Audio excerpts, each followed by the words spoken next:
pledge allegiance to the flag of the United States of America and to the republic for which it stands, one nation, under God, indivisible, with liberty and justice for all. Call the roll, please. Councilmember Bernance. Here. Councilmember Wilson. Here. Councilmember Cordes. Here. Mayor Lean. Here. Moving on. Are there any changes to the agenda? I have a change to the agenda. I'm asking to pull item 6.9 from the consent agenda so that I can abstain from voting on that item. 6.9 is a payment of claims. It includes a payment to my company Beyond Design. The payment is related to contractual relationship that my company has had with the city since 2017. That does predate my time as a council member. The payment is on the March payment of claims for $178. Because I have a direct financial interest of $12 on the payment, I want to abstain from voting to approve the March payment of claims. So if we can move that to the end of new business, that would be appreciated. Very good. Any other changes? Steve? None? All right. We'll look for a motion to approve. Motion to approve, noting the change that member Bernat's pointed out. Second.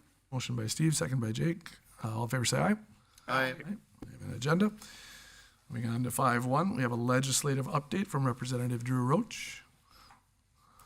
Here you are.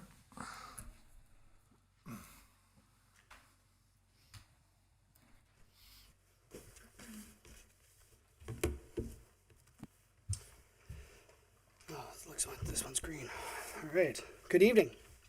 The mayor, city council members, staff, Farmington neighbors, thank you for having me here.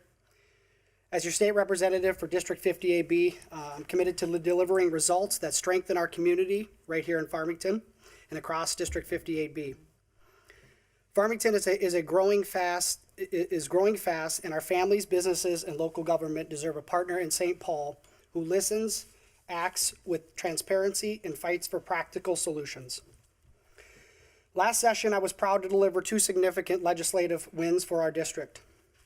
I authored House File 1954 with the help of Senator Lesky, who has been championing this bill for many years when he's been in the Senate, which is it modernizes the Minnesota's cottage food laws by raising the sales limits and making it easier for home-based food entrepreneurs to operate legally.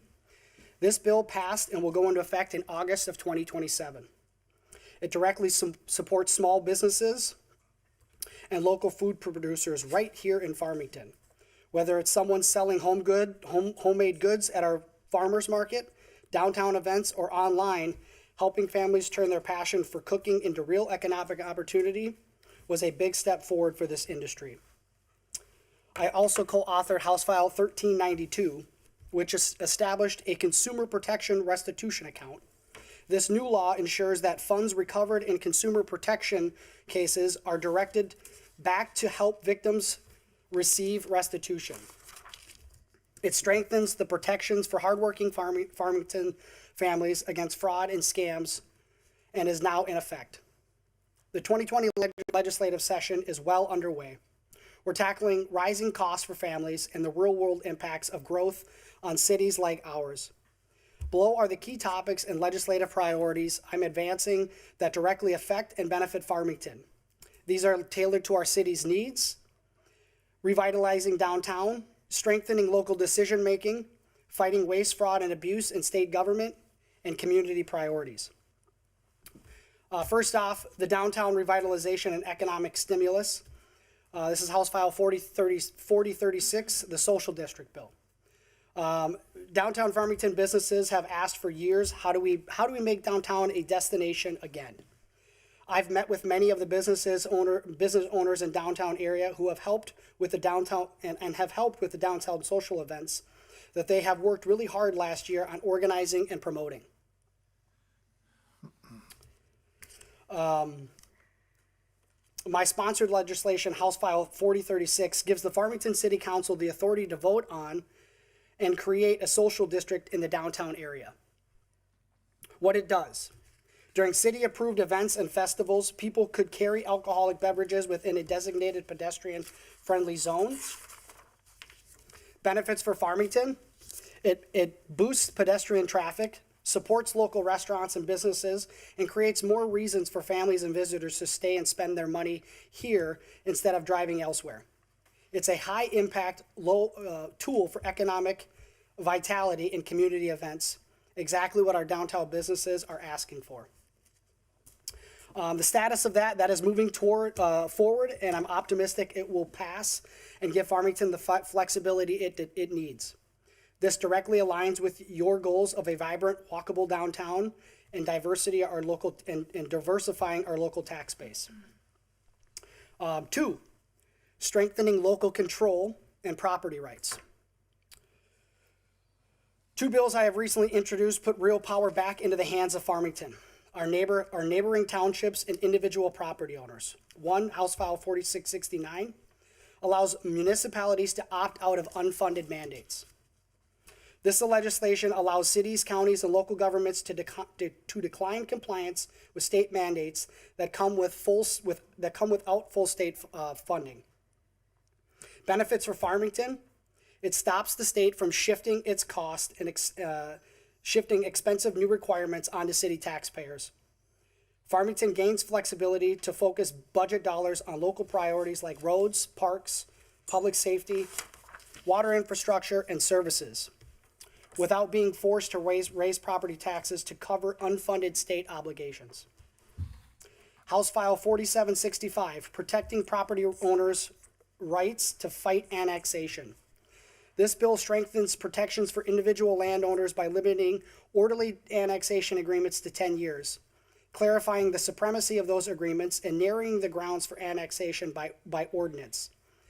The benefits for Farmington and our district: it gives property owners in Farmington and its surrounding townships, Castle Rock, Empire, and Greenville, stronger legal tools and due process to challenge or negotiate unwanted annexation.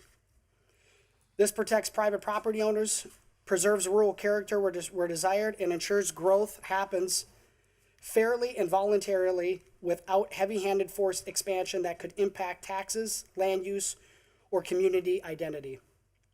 These bills directly support Farmington's ability to manage its own growth while respecting the rights of residents and neighboring property owners. 3, fighting waste, fraud, and abuse in state government.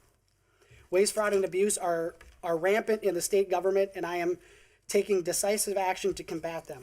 I'm actively implementing and advancing initiatives that increase transparency, strengthen oversight and accountability, and crack down on wasteful spending. These measures protect hardworking Minnesotans, taxpayers, especially Farmington families, by ensuring every dollar is used efficiently and effectively for the priorities that matter most to our communities, rather than being lost to inefficiency or fraud. 4, defending Second Amendment rights. I have fought hard this year to defend the Second Amendment rights of Minnesotans, including law-abiding citizens and families right here in Farmington.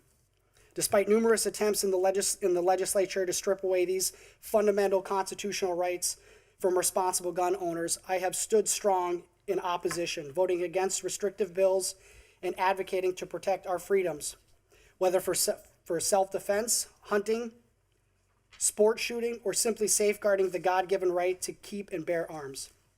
I remain committed to ensuring that law-abiding citizens are never penalized or disarmed by one-size-fits-all government overreach. 5, housing, public safety, and community priority. Housing, balance growth with diversity, attain options, including Worst Fork housing, while protecting our small town feel. With the help of many, including Councilmember Steve Wilson, who came and testified, we have worked hard on keeping local control in place when House File 3895 was being proposed in the legislation this year, fighting to ensure cities like Farmington retain authority over zoning and development decisions that reflect our community's values and vision, rather than a one-size-fits-all state model. Public safety. Strong support for local law enforcement and EMS funding is critical as our population grows. I stood up for first responders when their long-term care was stripped last year. Serving as a strong advocate against that change, I will continue to fight to make sure we repeal that provision so our heroes who protect our community receive the care and support they deserve. Education and families. Farmington schools are a cornerstone. I'm opposing unnecessary mandates so local districts can focus on kids. Passing a school safety anonymous reporting system has been a key priority. That system is in schools across the country and has been proven to be very beneficial in preventing violence in our schools, including mass shootings. It will provide the resources for school districts to keep students safe without costing them any additional money. And finally, looking ahead and how we work together. We're making real progress on issues that matter most to Farmington: a thriving downtown, local control over mandates and property rights, fighting waste, fraud, and abuse in state government, and community priorities. I'll keep fighting for Farmington and all of District House 58B in St. Paul. Your input matters, whether it's in the social district, unfunded mandates, annexation protections, fighting government waste, and other issues. Please reach out to me if you have any questions or concerns. I appreciate your time. Thank you. And Santa for a couple questions? Yeah, absolutely. All right, Steve? Drew, I really appreciate you being here. You know, and I talked to you a couple of weeks ago. It was, I believe it was the day before I was down at the Capitol. It was either a day before or day after. And appreciated the opportunity to be able to testify on that legislation. And of course, you're always welcome to come here. Yeah. You do represent us. We'd like to see you a couple times a year, just to let us know what's going on. I don't want to put you on the spot too much, but unfortunately, in my opinion, there's a little bit too much political theater around some of the fraud, waste, and abuse, especially the fraud, given just kind of all the facts that are known out there. So do you have any prediction on what the end of session could look like with this topic? Well, to touch on your point with theatrics, I don't disagree. I'll be honest. One of the things that I have been taken back by is the amount of theatrics that is in state government. You know, in many cases, we know how committees are going to go. We know how floor votes are going to go. At least in the House side, where it's a tied body, 67-67, we know that each bill that we hear requires one vote on the other side. Currently, right now, you're seeing a lot of bills being brought to the floor under urgency. In that case, in many ways, it's a no-win situation, because the urgency requires first a motion to adopt it, which requires a simple majority, 68 votes, but then it requires a 2/3 majority, so 90 votes to pass. And most of those bills being heard under urgency, you know, they're partisan issues in some cases. In other cases, you know, when it comes to fraud, waste, and abuse, I think, you know, without getting too political, you know, there's one side of the aisle that wants to skirt things under the rug and pretend like waste, fraud, and abuse is something that's really not happening, or not happening at the scales that we're seeing. And in reality, you know, we had a state budget years ago. We had an $18 billion surplus, and going into the next biennium, we're looking at a deficit. So where did that money go? Many Minnesotans are seeing their property taxes rise. They're seeing increased costs. They're seeing their tab fees go through the roof.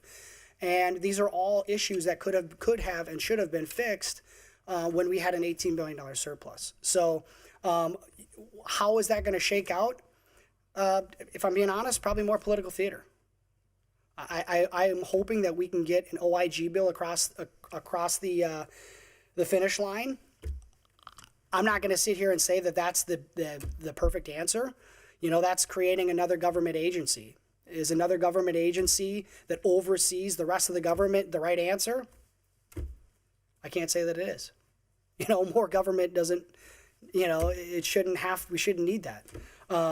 We do need oversight. We do need an overhaul. I hope that Minnesotans across the state are paying attention to their local government, that they don't get caught up in the news cycles of the federal government.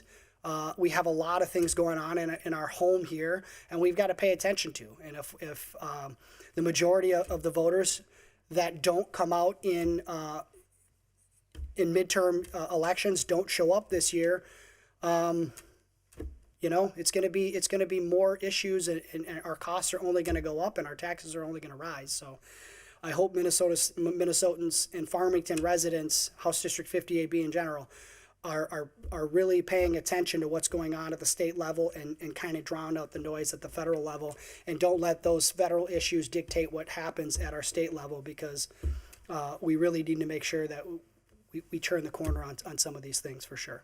All right, thank you. Steve, Jake?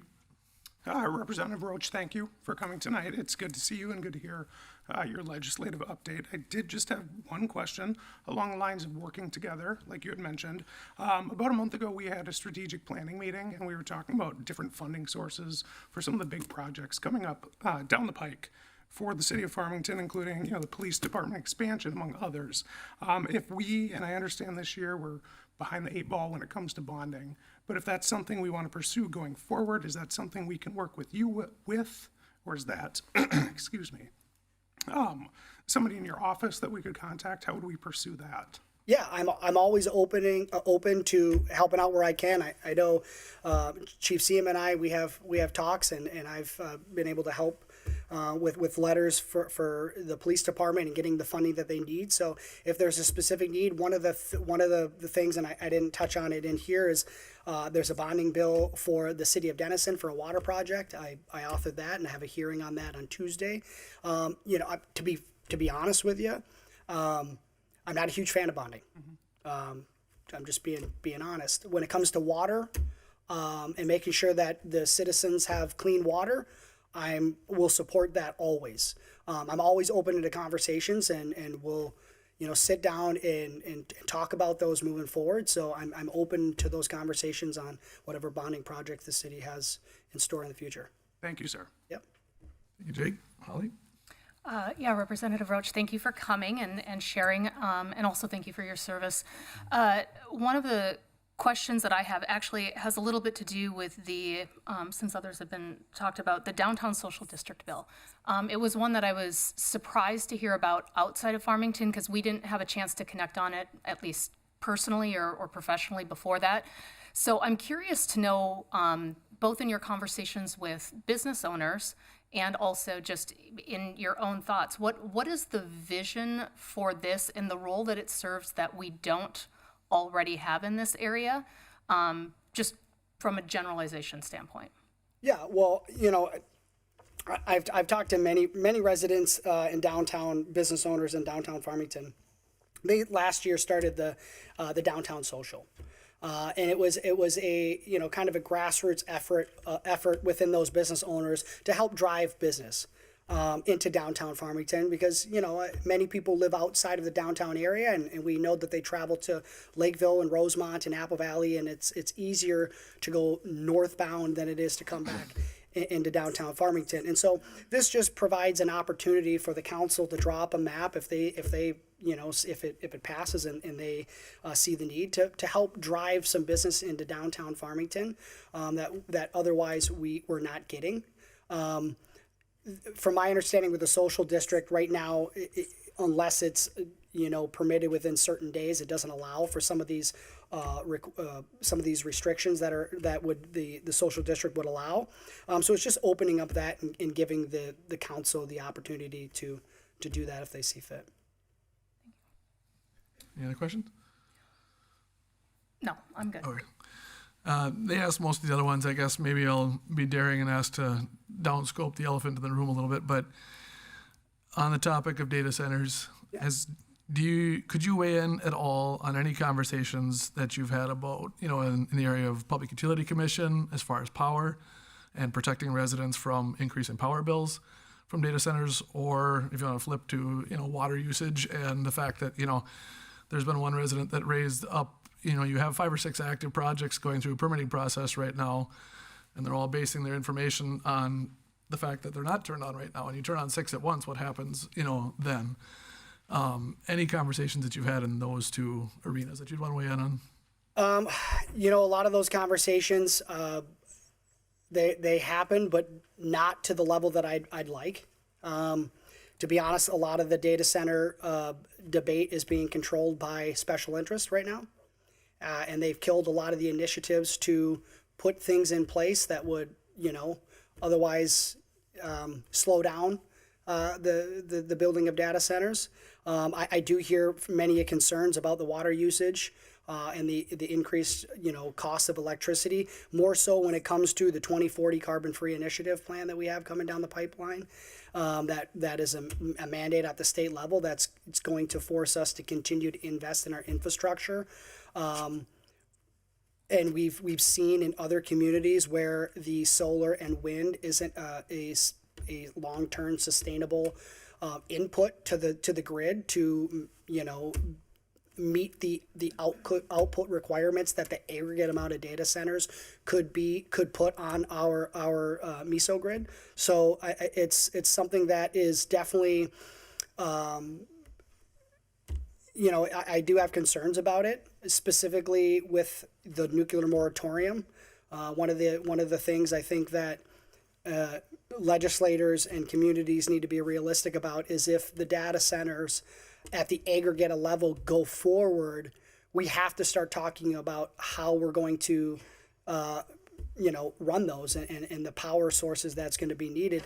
And nuclear energy takes a long time to develop and to start. So those are conversations that we really need to be having right now, right away, until instead of 5 years from now when it's too late. So I know maybe some members aren't too fond of that, but it's a reality of where we're at with our current state mandates with the carbon-free initiative. Very good. I just, like I said, I don't want it to make it look like I'm deflecting, but it is one loud topic that people have brought up is the power and the water, and I've tried to explain that so much of that happens at the state level with the permitting, and we have to have trust in our state government. So if there's anything I could forward on, it's in those regards, is to keep fighting in those areas, right? Okay. There are a lot of very real concerns, and myself among them, right, is I do want to see the proper controls and safeguards in place that we can have that trust in the DNR and the PUC to know that, we're building on rails that are safe and guided. So I really like Dave said, I really appreciate you coming and taking time to talk to us. Hopefully it can be a regular occurrence here, and we'll hopefully see you back here again sometime in the future. Appreciate your guys' time. Thank you. Item 5.2, we have our County Chamber of Commerce President, John ALTHOFF, for a chamber update.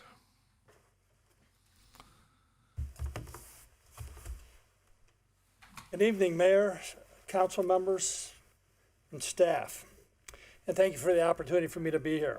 I'm John ALTHOFF. I'm President and Chief Mission Officer of the Dakota County Regional Chamber of Commerce, now in its 68th year of serving businesses and communities. We represent over 425 member organizations that have over 37,000 employees across 9 cities, 3 townships, including Farmington, Rosemont, Eagan, Mendota Heights, and West St. Paul. And yes, some days that means I'm in multiple cities in one day, but tonight I'm in Farmington, and I'm proudly wearing Tiger Orange.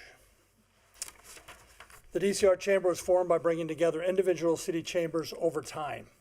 You might ask why? Because we recognize something that was important. We share a common economic goals, we share a workforce, and we share infrastructure. And ultimately, we're stronger together. Today, that means over 100 events a year, strong business advocacy, and united regional voice focused on growth, vitality, and opportunity. Let me briefly touch on a topic of interest in the news right now and here in Farmington, data centers. If you hold one of these in your hand ever, you're demanding more data centers and more power. The DCR Chamber, along with the Minnesota Chamber, has supported reasonable and responsible data center growth because of what it brings: jobs, infrastructure investment, and support for schools and communities. Across our region, Rosemont is advancing a major development, the largest in the state.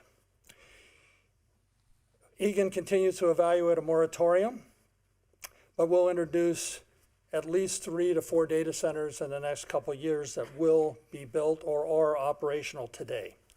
And Farmington is actively pursuing opportunities. And here's where we as a chamber stand clearly.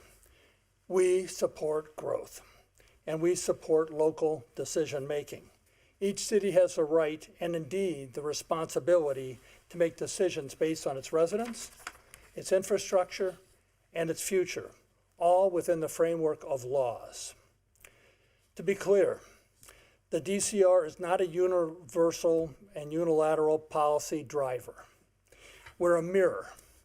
We reflect what our members and what our partner communities desire. And important questions are being asked, like Representative Roach was talking about just now, and they should be. Well, we have confidence in our city governments, in our region. We have confidence in our innovation and our infrastructure. In places like Virginia, which has 660 data centers, they operate and contribute 30% of their tax dollars for their schools and significantly to local economies while maintaining grid stability. Locally, our leaders at Xcel Energy and Dakota Electric have expressed confidence in building the capacity needed to support this growth, just as they've done in Virginia, without placing additional cost burden on residents. Technology is advancing, efficiencies are improving, and solutions are being built in real time. Let me close with something that reflects another side of what we do, bringing communities together. The DCR Chamber proudly supports 27 nonprofits in our region. One of them is the American Cancer Society, and through that partnership, we've created the annual Mayor's Cup. Mayor, perhaps you've heard of it. It's simple and powerful. Local mayors step up to kick a football through the uprights at TCO Stadium to raise funds to fight breast cancer, a disease that impacts 1 of 8 women in our communities. Farmington has been a part of this effort from the beginning. Thanks to former Mayor Joshua Hoyt, who was the first mayor to commit kicking years ago.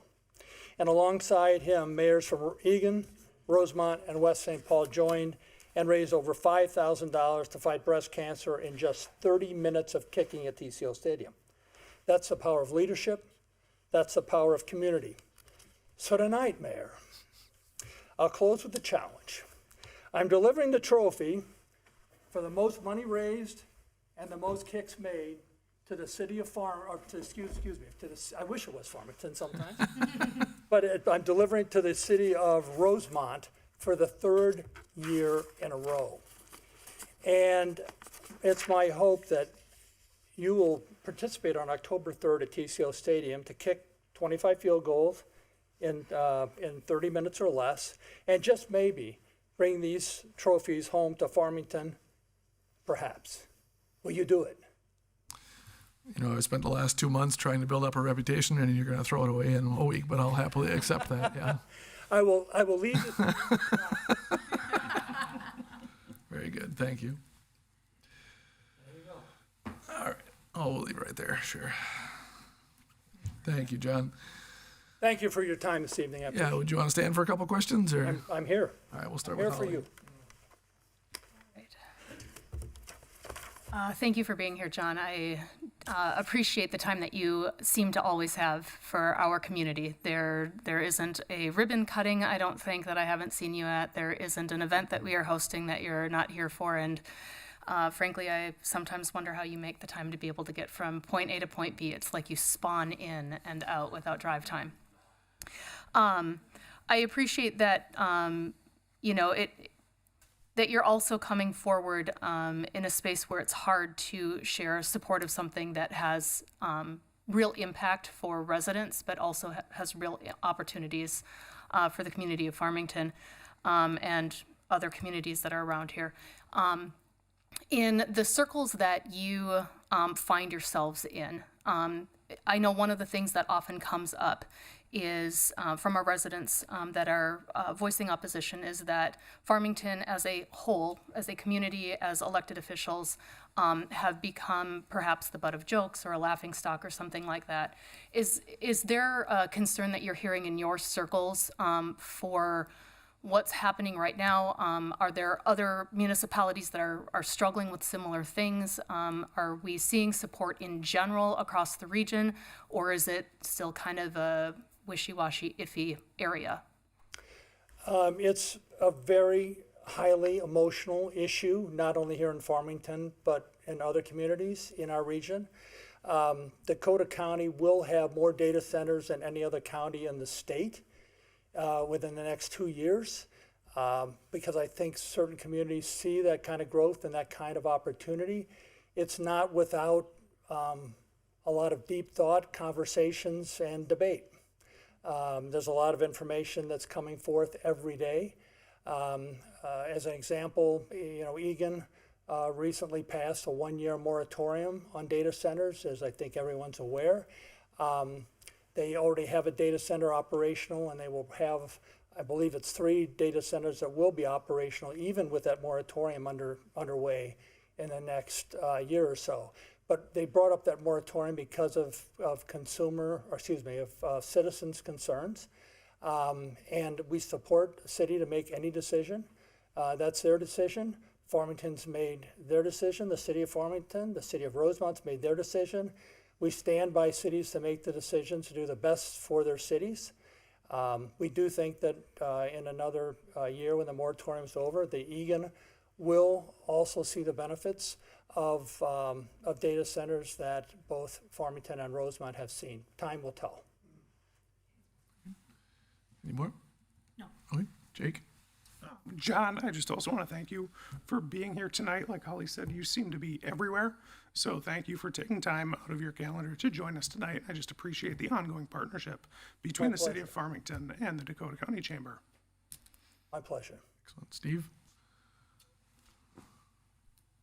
Not to sound like a broken record, but just really appreciate your advocacy for our Farmington business community. And, I think I've said this before you came along, we didn't really have consistent representation from the chamber. In fact, it almost felt like nobody wanted to be a chamber in Farmington, and all of a sudden you came along, and we've really seen the benefits of your partnership. I also really value you having the Mayor's Cup and raising money, and I know it's impacted your family personally, and so I just want to thank you for that. Thank you. Like they said, I'll just echo my thanks for taking the time to come update. Like I said, I see you around. I've had a few ribbon cuttings lately, so it's been nice to see you and talk to you there. And I appreciate you coming and kind of giving what could be, like as Holly said, is a controversial update. But like I said, it's important to hear from all sides on this one, so I really appreciate you taking the time. I'll start training now, I guess, but I think Josh probably had a stronger leg than me, but we'll figure it out. I'll start lifting now. And I don't want to minimize the issue, and I don't know, Holly, if I answered your question properly. I mean, this is a lot of emotion to it. I present the position of the voice of business and the economic development of the region, which data centers will bring. You report to the citizens and know you're taking their best interests at heart.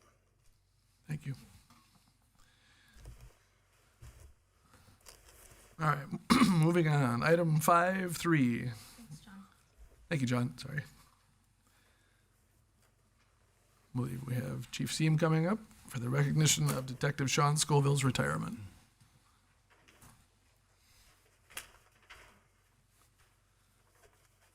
Thank you, Mayor and Council. I'd ask Detective Scoville to join me up here, please. Mayor, council members, members of the community. Tonight we have the honor of recognizing Detective Shawn Scoville on his retirement after 26 years of service in law enforcement. Detective Scoville has served the city of Farmington with professionalism, integrity, and a deep commitment to public safety. Prior to joining Farmington, he also served with the Northfield Police Department, building a career defined by service to others. Throughout his time with Farmington PD, Shawn has taken on many important roles, including police officer, field training officer, drug recognition expert. He's also designated significant years to the SWAT team, elevating to the position of SWAT sniper. Following his time in SWAT, Shawn transitioned to a crisis negotiator role, where he used his talents as as communicator to persuade peaceful resolutions. He also served 2 rotations on the Dakota County Drug Task Force as an investigator and several years as a detective for the Farmington Police Department. I think it's worth taking a moment to talk about those roles that he served with the task force, the SWAT team, and in general investigations. There are many roles in the police department that require a significant amount of time and dedication, and those are top 3 on the list. The SWAT team is an incredible training requirement, and you're on call 24 hours a day, 365 days a year, with a pager in your pocket at all times. Being called in at all hours of the day, the dead of winter and the sweltering summers, to go and take care of stuff that officers need help with. And it's a considerable sacrifice to your personal life and your family as well, and it's worth noting he did it for many years, and then also served on the drug task force for 3 rotations. Which is another significant commitment of time, and that you're working odd hours, evenings, overnights. If you're on an investigation, you could be working for 24 hours straight. Just keep going. I want to thank you for that. Shawn's relentless pursuit of justice has created a reputation of excellence that has followed throughout his career. It's difficult for me to express how good Shawn is at his job. I'd say there's some references that we take with officers. If you're an officer in training and you're nearing the end, we'll ask FTOs, is this an officer that you want to work with, to be backing you up on calls? Yes, okay, well, they'll move on to being a police officer. And then the measure of a good cop. Is this a cop that you would want to be taking a call from someone in your family? If they had a complaint, a crime happened to them, would you want them to take this call? That's a good cop. Good investigator. When I think of a good investigator, it's the investigator that I would want to be taking my case if something happened to me or my family. And without question, Shawn Scovill is the very top of that list. If I stopped here and that was the end of his law enforcement story, it would be a career to be proud of. But that's not the end. Shawn's service to the profession is where he separates himself. He is always there to listen, to help a partner, a supervisor, or even a chief. There are so many of the Farmington Police Department that have benefited from your ability to listen without judgment. We are all forever grateful to your service, to those who walk the blue line. On behalf of the city of Farmington, we thank you, Shawn, for your 26 years of service, your sacrifices, and your commitment to keeping our community safe. We wish you and your family the best in this next chapter.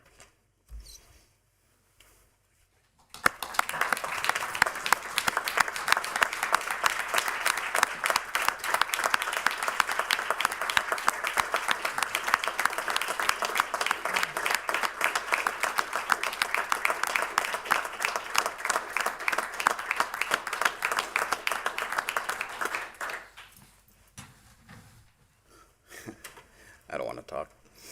Your choice. I just want to say thank you for the opportunity to serve the citizens of Farmington, for this, to the men and women who came before me, who taught me everything that I know, and to my brothers who continue to serve. Thank you. God bless the peacemakers. Thank you.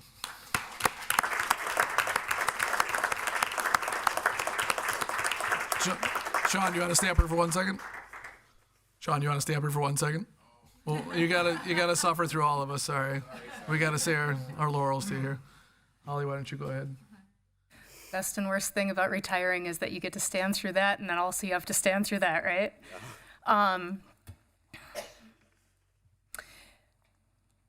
I would say that in my experience,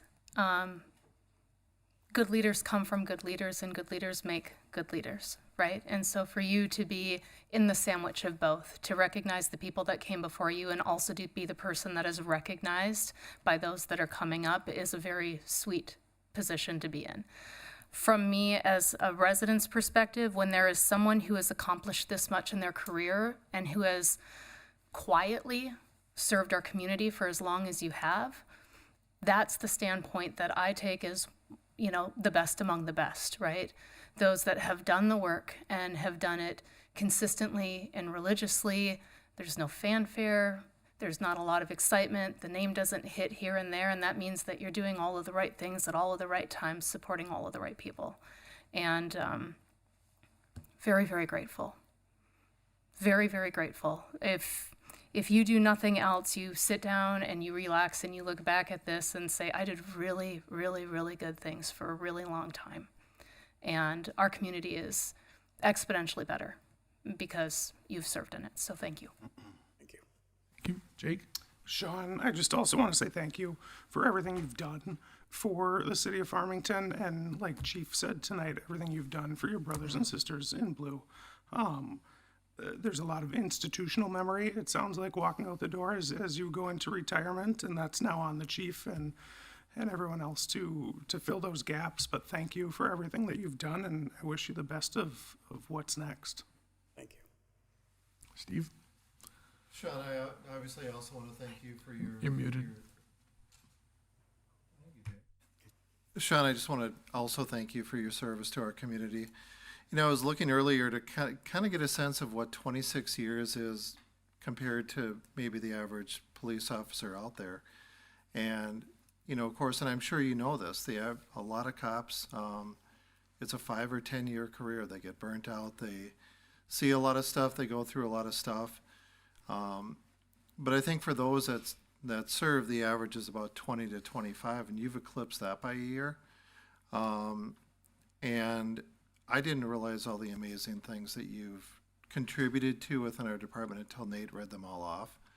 And I just want to thank you for the leadership that you provided and all that you've given to our community. So thank you. Thank you. I'll add as best I can. It's hard to compete with her ad-lib speeches sometimes, but, you know, I just really, like, 26 years is an eternity, and I guess all I can add to it is, you know, some of you guys that were around for a long time, I still see them mysteriously haunting around out there, you know, and I still see Gary and Jimmy haunting around here. So I hope you won't be a stranger. I hope these are still your brothers and sisters, and as you'll look out for them and contribute in your own way. But I understand too, if it's retirement's retirement, you've definitely earned that too. So They can come to Florida. be their choice. But like I said, I hope everyone checks in on each other once in a while, and I hope you find a nice beach then if you are going to Florida. So, but thank you again. Like I said, it's quite a career. Thank you.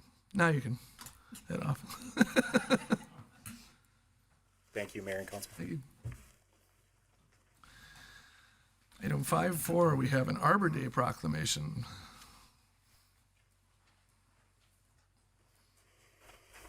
Thank you, Mayor and Council members. This is our annual Arbor Day proclamation. The city of Farmington's been designated as a Tree City USA for 35 years, demonstrating an ongoing commitment to sustainable forestry. A requirement of the program is to proclaim Arbor Day within the city and hold an annual observance or celebration. The city of Farmington will observe Arbor Day with a tree planting celebration at Evergreen Knoll Park at 10 o'clock a.m. on Friday, April 24th of this year. This event is open to the public, and council members and members of the community are invited to come and participate in the celebration where trees are to be planted. So the requested action is to proclaim Friday, April 24th, 2026 as Arbor Day in Farmington, and the month of May 2026 as Arbor Month in Farmington. Very good. All right, Go ahead, well, Maria. I am going to start the proclamation.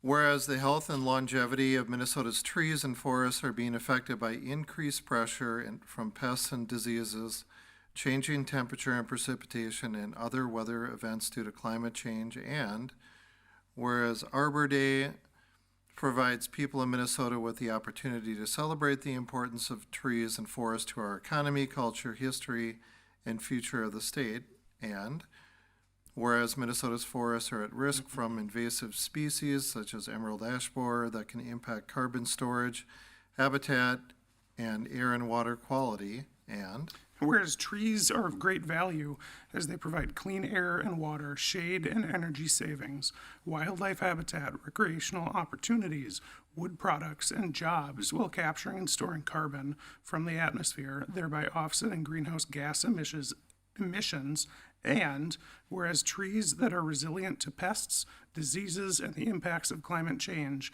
can live longer, thereby capturing and storing carbon from the atmosphere and offsetting greenhouse gas emissions, and whereas properly planting and caring for a diverse mix of trees makes community forests more resilient by minimizing the impacts of diseases, insects, and other stressors such as climate change, and providing long-term community and environmental benefits.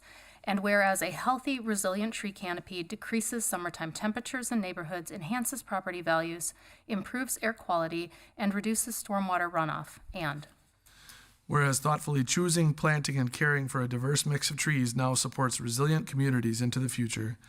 Now therefore I, Nicholas Lean, Mayor, on behalf of the Farmington City Council, do hereby proclaim Friday, April 24th, 2026 as Arbor Day, and the month of May 2026 as Arbor Month in Farmington. In witness whereof, I have hereunto set my hand and caused the seal of the City of Farmington, Minnesota, to be affixed on the 6th day of April, 2026. Thank you. Thank you. Moving on. Item 6 is our consent agenda. We'd look for a motion to approve the consent agenda as amended earlier in the meeting. To approve. second. Motion by Steve, second by Jake. All in favor say aye. Aye. Moving, I can stop there for a second. Moving on, item number 11. We have a compensation and classification study.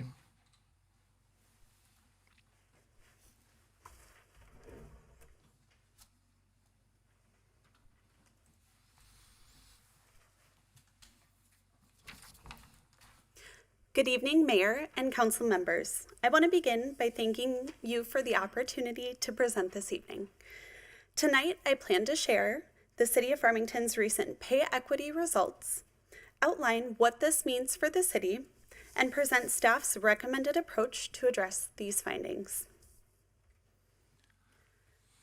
Before we get into the results, I want to provide a quick overview for Minnesota's pay equity requirement to provide context for our findings. Minnesota pay equity is a state-mandated requirement for all public jurisdictions to ensure men and women are paid equitably for work of comparable value. The city is required to evaluate its compensation system and submit data every 3 years. Our most recent submission was in January of 2026 using 2025 data. Compliance isn't just a best practice.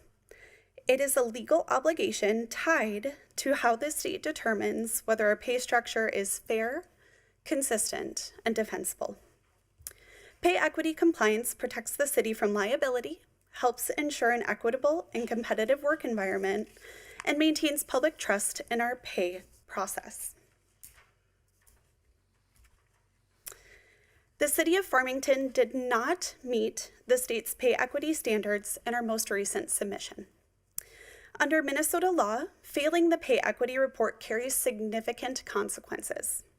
The state may impose a fine of $100 a day or withhold 5% of our state aid, whichever amount is greater. Jurisdictions out of compliance have 90 days from the date they received notice of non-compliance to correct deficiencies or provide a plan for corrective action. After receiving pay equity results, staff immediately contacted the state to gain a deeper understanding of how and why our organization failed. Based on review, it became clear that the issue is not a simple administrative error or a small pay adjustment. There are discrepancies across various levels within the organization, impacting full-time, part-time, union, and non-union roles. The core problem that led to non-compliance is structural. The city's current pay and classification system does not align with what the state requires for demonstrating pay equity. Due to the scope and scale of discrepancies, there is no simple or quick fix that would bring the city back into compliance. This led to the conclusion that the city needs to conduct a comprehensive compensation and classification study. It is important to note that staff had already planned to begin a compensation study in fall 2026, as the most recent comprehensive compensation and classification study that was conducted for the city occurred approximately 13 years ago in 2013. The pay equity results accelerated this timeline and made the study an urgent requirement, not just a best practice. Staff communicated with the state to ensure our corrective approach of conducting a compensation and classification study would grant the city an extension on the 90-day established timeline. Before granting the extension, the state required detailed information, including which consultant or firm the city would partner with, the estimated project timeline, and the process for resubmitting the city's corrected pay equity data. From there, staff started the vendor selection process. Staff reached out to peer cities and organizations to identify qualified compensation consultants. The city solicited quotes and received 5 proposals from reputable firms. After an in-depth review of experience, methodology, pricing, and timeline, staff determined that MRA is the consultant best suited to meet the city's needs and ensure long-term compliance. Here's a brief look at what you can expect the compensation and classification study process to look like and what you can expect. The consultant will kick off the project by meeting with our team, reviewing our existing job documentation, and making sure they have a clear understanding of how the organization operates.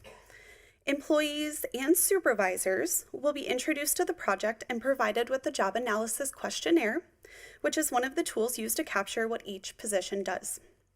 This is the stage where staff will look to counsel for any initial direction or priorities you want the consultant to be aware of. The project will then focus on job analysis. The consultant will review all employees' submitted questionnaires and begin updating job descriptions. Supervisors and employees will have an active role in confirming accuracy and ensuring each position is represented correctly. If any structural questions come up during this phase, staff will bring those forward to council for guidance. After finalizing job descriptions, the consultant launches the market survey to comparable municipalities, which gives us the data needed to understand how our compensation aligns or doesn't align with the broader market. Staff will work with council to determine preference on comparable cities to be used in this study. The consultant then analyzes the market data and completes the internal job evaluation. This gives staff a clear picture of both market competitiveness and internal equity. During this phase, staff will provide updates and may seek council direction on compensation philosophy. For example, whether the city aims to match or lead the market. From there, the consultant uses all of that information to develop a new revised pay structure. They refine grade placements and prepare an employee impact report so staff fully understands the financial implications. This is a key stage where staff will rely on council to provide guidance on affordability, implementation timing, and overall compensation strategy. The consultant then completes a full pay equity analysis to ensure the new structure brings the city into compliance with state requirements before anything is adopted. After getting confirmation that we will fall back into compliance, staff then prepares for implementation. The consultant provides training to supervisors so the system is used consistently going forward. Throughout this entire process, employees, supervisors, staff, and council all play active roles. Overall, the project is estimated to take 6 months from start to finish to complete. Each month builds on the one before it, and your direction will be essential as we move toward a sustainable and equitable compensation plan. To summarize, conducting a compensation and classification study will allow the city to correct the issues identified by the state, protect the city from future fines or loss of state aid, ensure long-term pay equity compliance, strengthen our ability to recruit and retain employees, modernize our pay structure and remove inconsistencies, increase transparency and public trust in our compensation practices. The overall cost of the compensation study at the 2026 MRA member rate ranges between $56,100 to $83,600. The final project cost will be determined by the actual number of hours required to complete the study. The city is planning to become a member of MRA with the cost of membership included in the range provided. In addition to a discounted rate for the compensation study, being a member with MRA will allow staff to ensure our compensation plans remains equitable long-term and also will provide additional HR resources. These resources that would have otherwise been paid for out of the city's budget will help to support the city's human resources team, benefiting both ongoing and future initiatives that serve city employees and in turn enhance services provided to community members. As the full cost of the compensation study was not budgeted in 2026, staff recommends the use of fund balance to cover these costs. The city's fund balance policy states that the fund balance for the general fund at the end of each fiscal year should be 40 to 50% of the subsequent year's budgeted expenditures and transfers out. While the 2025 audit is currently underway, the city ended 2024 with a fund balance of approximately 57% of 2025 general fund budget expenditures and transfers out. Staff does not anticipate change to fund balance for 2026. Based on this information, staff recommends that the City Council approve the agreement with MRA to conduct a comprehensive compensation and classification study. If the agreement with MRA is approved, staff also recommends amending the budget to fund the project. Staff recommends amending the budget via use of fund balance to cover these costs. Overall, completion of the compensation and classification study is not only a state requirement. It is an investment in long-term compliance, fairness, competitiveness, and organizational stability. With that, I welcome any questions you may have. Steve? Yeah, hi Samantha. Thank you for the nice presentation. A couple of things jump out at me. So we're going to complete this 6-month activity, and then is the membership through MRA or the tools or strategies we're going to learn allow us to continuously be essentially in a good spot so we don't have to do this again in a couple of years? Yes, that is correct. So as part of the implementation process, they essentially hold our hand every step of the way and give us tools as well as the methodology on how to ensure that we are scoring and grading our positions correctly to make sure that there is no internal disparities between position. So long answer long, yes, long-lasting tools. Okay. And then, of course, you know, the council at any point can change and look different. So council goals and priorities might be different. There might be initiatives where a certain council wants to put more funding to, which is going to relate to the staff that do it. I'll use an example like the Emerald Ash Borer. We came up with a very aggressive strategy, which might have resulted in more people and FTEs in that category with money being expended. So knowing that you've got some of that stuff in play, does this study and the results, you know, essentially plan and prepare for that fluctuation? Yeah, so the main priority of this project is to get us in compliance with the state. That's first and foremost. Sure. So that is where the project starts. And then from there, those more customizable pieces in terms of comparable cities or where we fall within the market, that part may fluctuate year after year, but the biggest, most pressing concern is getting us in compliance with the state, and that's the priority. Okay, thank you. Jake? Thank you, Samantha, for the presentation. My one question, I think early on in your presentation, you had mentioned the last state report was 3 years ago. Did I get that right? Yep, correct. Can you tell us what happened in the last 3 years to go from compliant report to non-compliant report? Yeah, so from my understanding, because obviously I started with the city in January of this year, there has been a history of non-compliance sprinkled in and out over the last few years, within the last 6 years. So this has been a systemic issue that has just not been addressed, and we've gotten to the point where the state is now proposing that they will either reduce our funding or give us those fines of $100 a day. So that's kind of, it has just been building off of one another. Thank you. Of course, thank you. Holly? All right. Well, this is uncomfortable, right? It's always great when there are things that are going really, really well and we get to celebrate that. It's also important to acknowledge when things are not going so well and we have stuff that we need to fix. I would encourage, I guess, more of a statement than a question right away. I would encourage residents who are interested in this to dig into the agenda and read through the pages of documentation on this so you can get a better handle on what MRA is and what it's doing. One of the things that I noticed on page 6 was talking about how it measures the following factors. And so, again, I'm not sure if this is more of a question or a clarification statement that I just need to make sure that I'm understanding correctly. It's not so much that people have been hired in weird spaces and offered different amounts of money to do similar things. It's that there is a weighted average against the types of things that individuals do within their capacity. And so MRA system is qualifications and skills and employee needs registers at 30%. And then duties of the job, including decisions, problem solving, and relationships, is 55%. And working conditions, including effort, hazards, and environment, is 15%.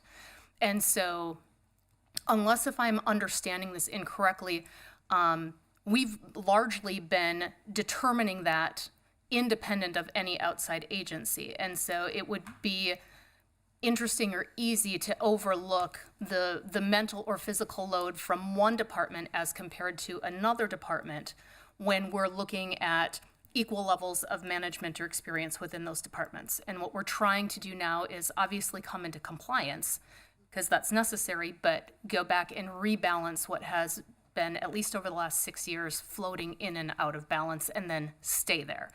Am I understanding that and re-explaining it back correctly? Yes, that is correct. Okay. Thank you. You're welcome. Thank you. Mr. Mayor, if I can also add to Councilmember Bernatz's question or statement, part of it too is, as Sam alluded to in her presentation or stated, the last time we did a study like this was 2013. So because it's been 13 years, part of what happens is we haven't gone back and done that recalibration. So that's why positions we haven't looked back and gone, job descriptions might have changed, the environment of that position has changed, but how we score it, where we place it on our grid, hasn't changed. And that's a lot of why we are out of compliance now. David, can you offer insight too into how this is different in the public versus private sector? Is there a difference because it's public sector positions as compared to what a private organization may or may not be able to do, or is that not something? So this goes all the way back to Sam's first slide. If pay equity is something that's actually unique to Minnesota, we're the only state that does it, and it is only applicable to public entities. First question, I guess, or congratulations on your first, I think, Farmington presentation. Now you did great. Thank you. So we did something similar to this with Dakota 911 not too long ago, right? And I think that one was less about compliance, but more about kind of allowing the board to kind of set what it wanted for a pay standard as far as attracting and retaining talent. Is that a secondary outcome of this study? Is that we as a council kind of get to set the priority of where we want those pay bands to land in terms of creating a competitive work environment in those regards? Yes. This is the same general kind of study, right? And I guess that conversation will come down the road. Obviously, the compliance piece of that is the more important part. I guess this is a lot more information than I think you needed to present. So I don't want people to see this and say, this is a mouthful, this is a lot. Like, she's really giving you like every nut and bolt detail about this thing. So this is incredible. I had a second thought. the staffing, the budget that we have for our staff is by and large like one of our largest ones here, right? We pay an enormous amount. So a lot of people may look at the price tag of something like this and go, that's outrageous. But relative to the amount that we spend on our actual pay, it's worth spending a little bit of money to make sure you have it right and that you're not paying penalties on this. This is one of those things where I think we net win, even though we are paying a price tag. So I just want that to be kind of on the record as saying, it just doesn't, to me, this is how you right size your organization and how you prevent a lot of, risky maneuvers and keep your talent feeling like they're being paid fairly and equitably, like you said. So I appreciate all the work to shore this stuff up. So, Yes, thank you. and just to add on to that, it also, if we did not invest in this project, we would have to pay in-state Right. fines. So that's the biggest takeaway, is we are paying one way or the other, and this is helping us get back into compliance and make our organization a place for top talent. I was going a step further, and even if we weren't having to pay penalties, these things still have a way of making sense. I mean, private entities pay enormous sums of money for their pay band studies, right? That is one of the things that if you look at a corporation, they are doing this constantly. So the fact that we haven't done this in 13 years is kind of a testament of, we should do this, and we should do this fairly regularly. So I appreciate the ongoing model we have going here, and hopefully it's not another 13 years before we, get an update and look forward to it. So I would look for, let me make sure I get the action right on this one. I would look for a motion to approve the agreement with MRA to conduct a comprehensive compensation and classification study and amending the budget accordingly. Motion to approve. Second. Motion by Holly, second by Jake. All in favor say aye. Aye. Aye. Thank you. We have item 11.2, the creation of Communication and Public Affairs Manager. Mr. Mayor, members of council, thank you for this opportunity. Before I start, I'm going to brag and embarrass Sam just a little bit. Mr. Mayor, as you mentioned, not only was this her first presentation to this council, it was actually her first presentation to any council, and I thought she did a fantastic job. I actually asked her, I said, this is, as Holly, I think you mentioned, this is not the flashiest or the greatest conversation to have. So being your first presentation, I said, are you sure you want to do this? And she said she's the HR manager and she was going to do it. So I thought she did a fantastic job. Awesome. So back to what we're here to talk about. First of all, I'm going to do this so people can see what we're talking about. Let's pull that up. When I first joined the city last February, I had one-on-one meetings with one of our department heads and every member of our council. During those meetings, there was one resounding theme that every single person brought up, and that was communications. And that's a theme that has continued to this day, both internally and externally. During the strategic planning process in 2025 and throughout the 2026 budget development process, the expansion of the city's communications team and activities was a council priority. While an additional communications position was included in the preliminary 2026 budget, it was ultimately removed from the final budget due to competing priorities. However, during the strategic planning meeting that was held on March 5th, communications was, again, a significant topic of discussion. Through follow-up discussions with each member of the city council, it became apparent that the city can no longer delay adding a communications professional to provide citywide leadership in all our communications-related activities. On top of that, in recent events, the city's communications specialist also resigned effective March 27th to pursue another opportunity. So the city is currently without a communications team. That leaves me managing all communications activities until a new communications team is in place, which I anticipate will be at least the next 2 to 3 months. So tonight, I'm asking the City Council to approve the creation of a Communications and Public Affairs Manager. This position will lead the Communications Division, as well as direct and manage all communications and public information functions for the city. This position will be responsible for developing and implementing strategic communications initiatives that promote transparency, strengthen community engagement, and ensure consistent messaging across all city departments. Collaborating with city leadership, yourselves, and departments, The Communications and Public Affairs Manager will serve as the primary liaison between the city and the public, the media, and stakeholders, providing accurate and timely information about city programs, services, and initiatives, as well as managing crisis and emergency communications.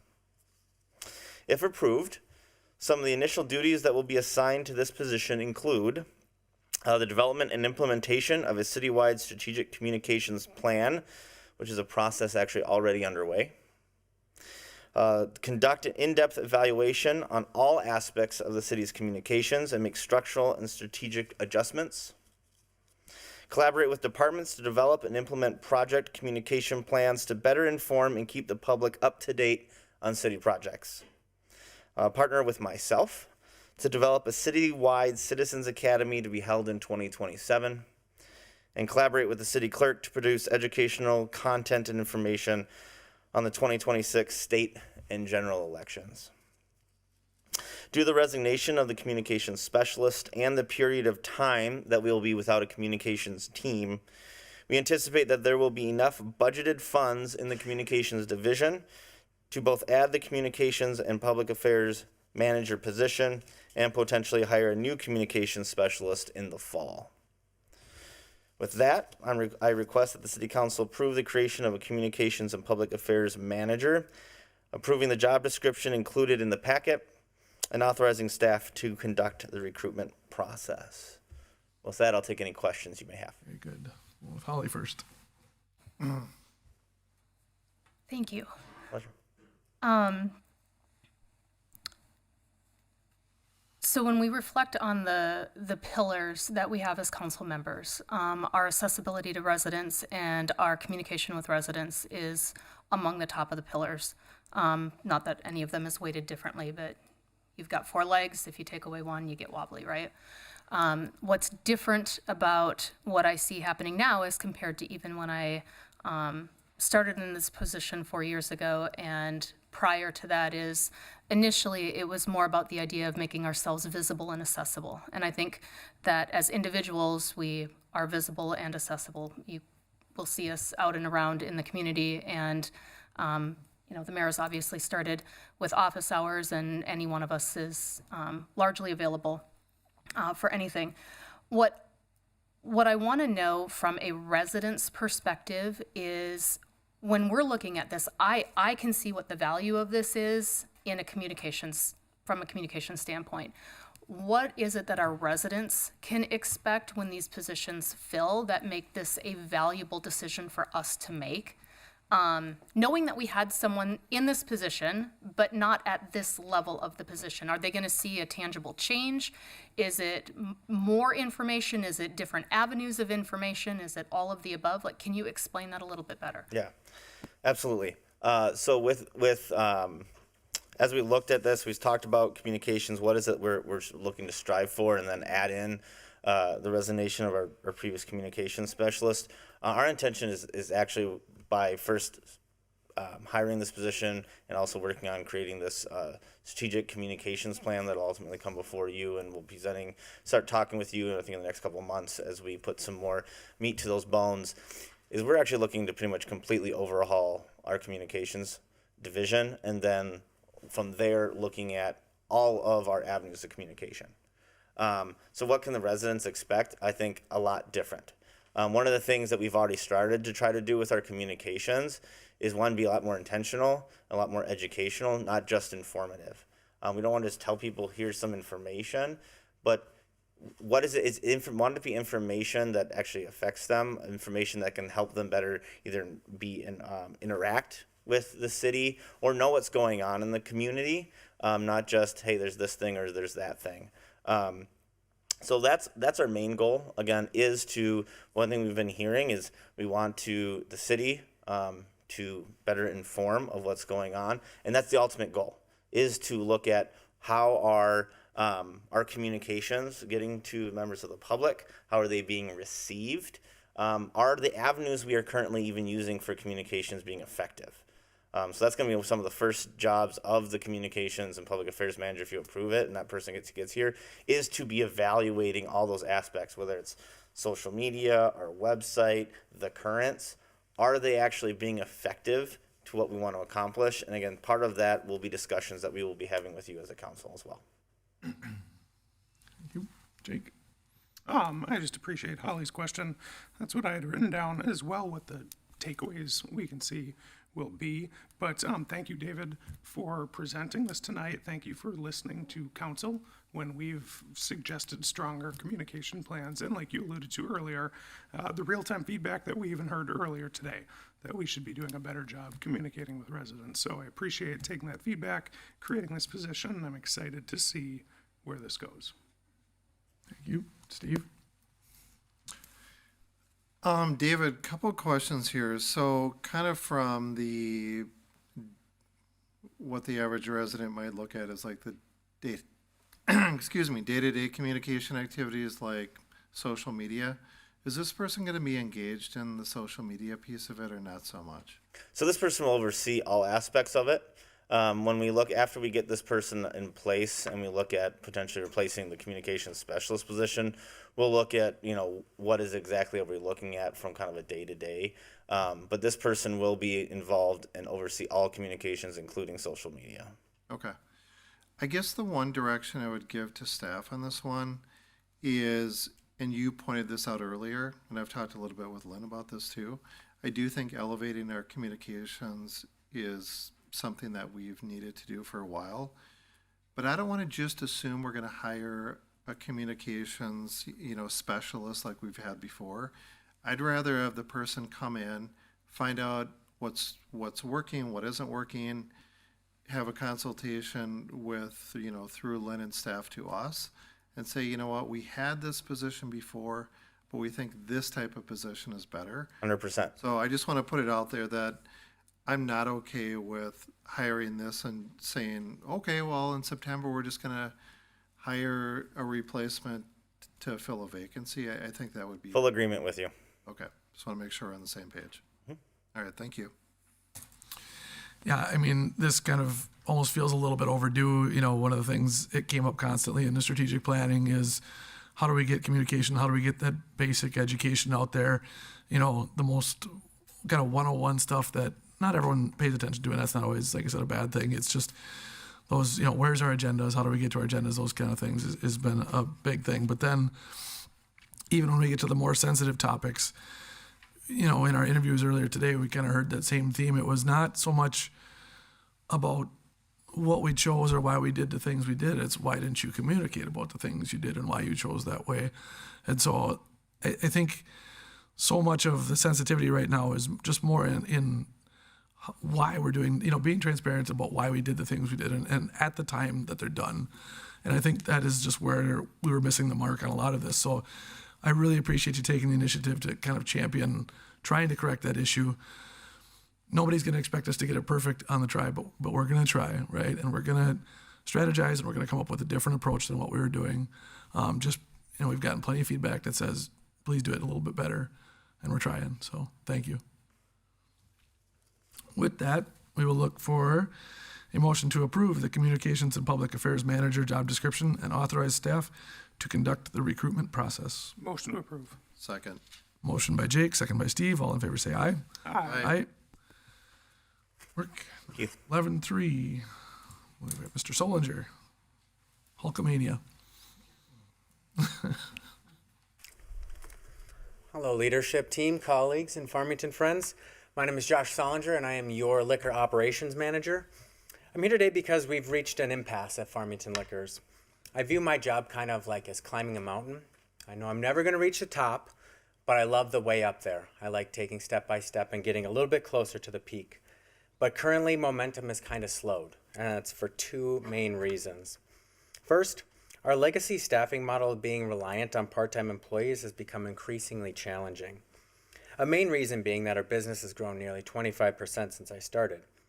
In a perfect world, weekly we have 58 shifts that need coverage. Our part-time employees are relied on to cover at least 33 of those.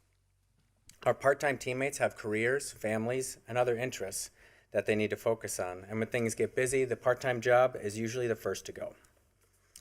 Every Monday, I begin working on our schedule 2 weeks out. And recently, I haven't been able to post them until Thursday because I'm trying to find creative ways to keep us staffed even at a minimal level. Second, I am relied upon to be at our downtown store at least 5 days a week. I'm the backup checkout counter. I do carryouts, place orders, meet with sales representatives, accept and check in deliveries, input purchase orders, create the schedule, build relationship with our customers, and so many more tasks that just keep us operational. My time for getting into the deep details and focusing on big picture tasks is limited to 10-minute increments a few times a day. And if I want to spend time at our other store, it comes at the expense of leaving somebody downtown all by themselves. But don't worry, I've got a solution. I'm here today to request 2 additional full-time positions at Farmington Liquors. Adding 2 additional full-time positions would offer up more scheduling flexibility and predictability. PTO can be used without placing immense pressure on the rest of the team. We would have more backup options if someone needed to use some ESST. And the schedule can be created without having to go back and ask teammates to pick up just one more shift.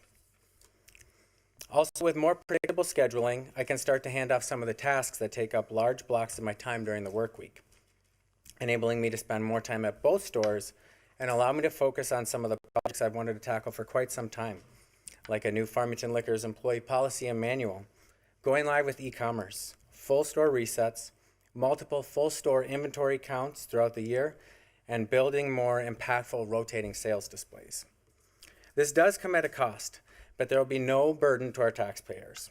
Part of the cost will be mitigated by a reduction in part-time shifts, but I just wanted to let you know that the last time I asked for an additional full-time employee was in 2022, and we went on to have the single greatest year-over-year growth in Farmington Liquors history.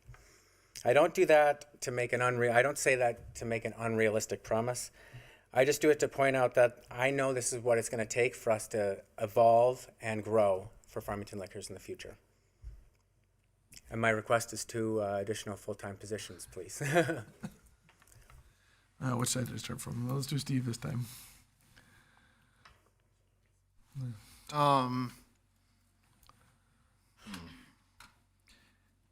I hate to ask you this, but I'm going to. I'm supportive of this. At the same time, looking back to the best of your ability during our budgeting time frame, is this something that could have been predicted, or was everything generally going pretty good where it would have been kind of hard to predict? This comes and goes in waves. So it's been an issue that we've had for the last 1.5 years or 2 years, but we'll get these great part-time employees who have tons of availability, and then I have to worry about burning them out, asking them to cover too many shifts. So there are times where I feel great and very comfortable, and then there's times like now where we're shoestring right now. Right. So it's hard to tell, but I've been putting off this. Okay. Mr. Mayor, if I can, to answer Councilmember Wilson's question as well.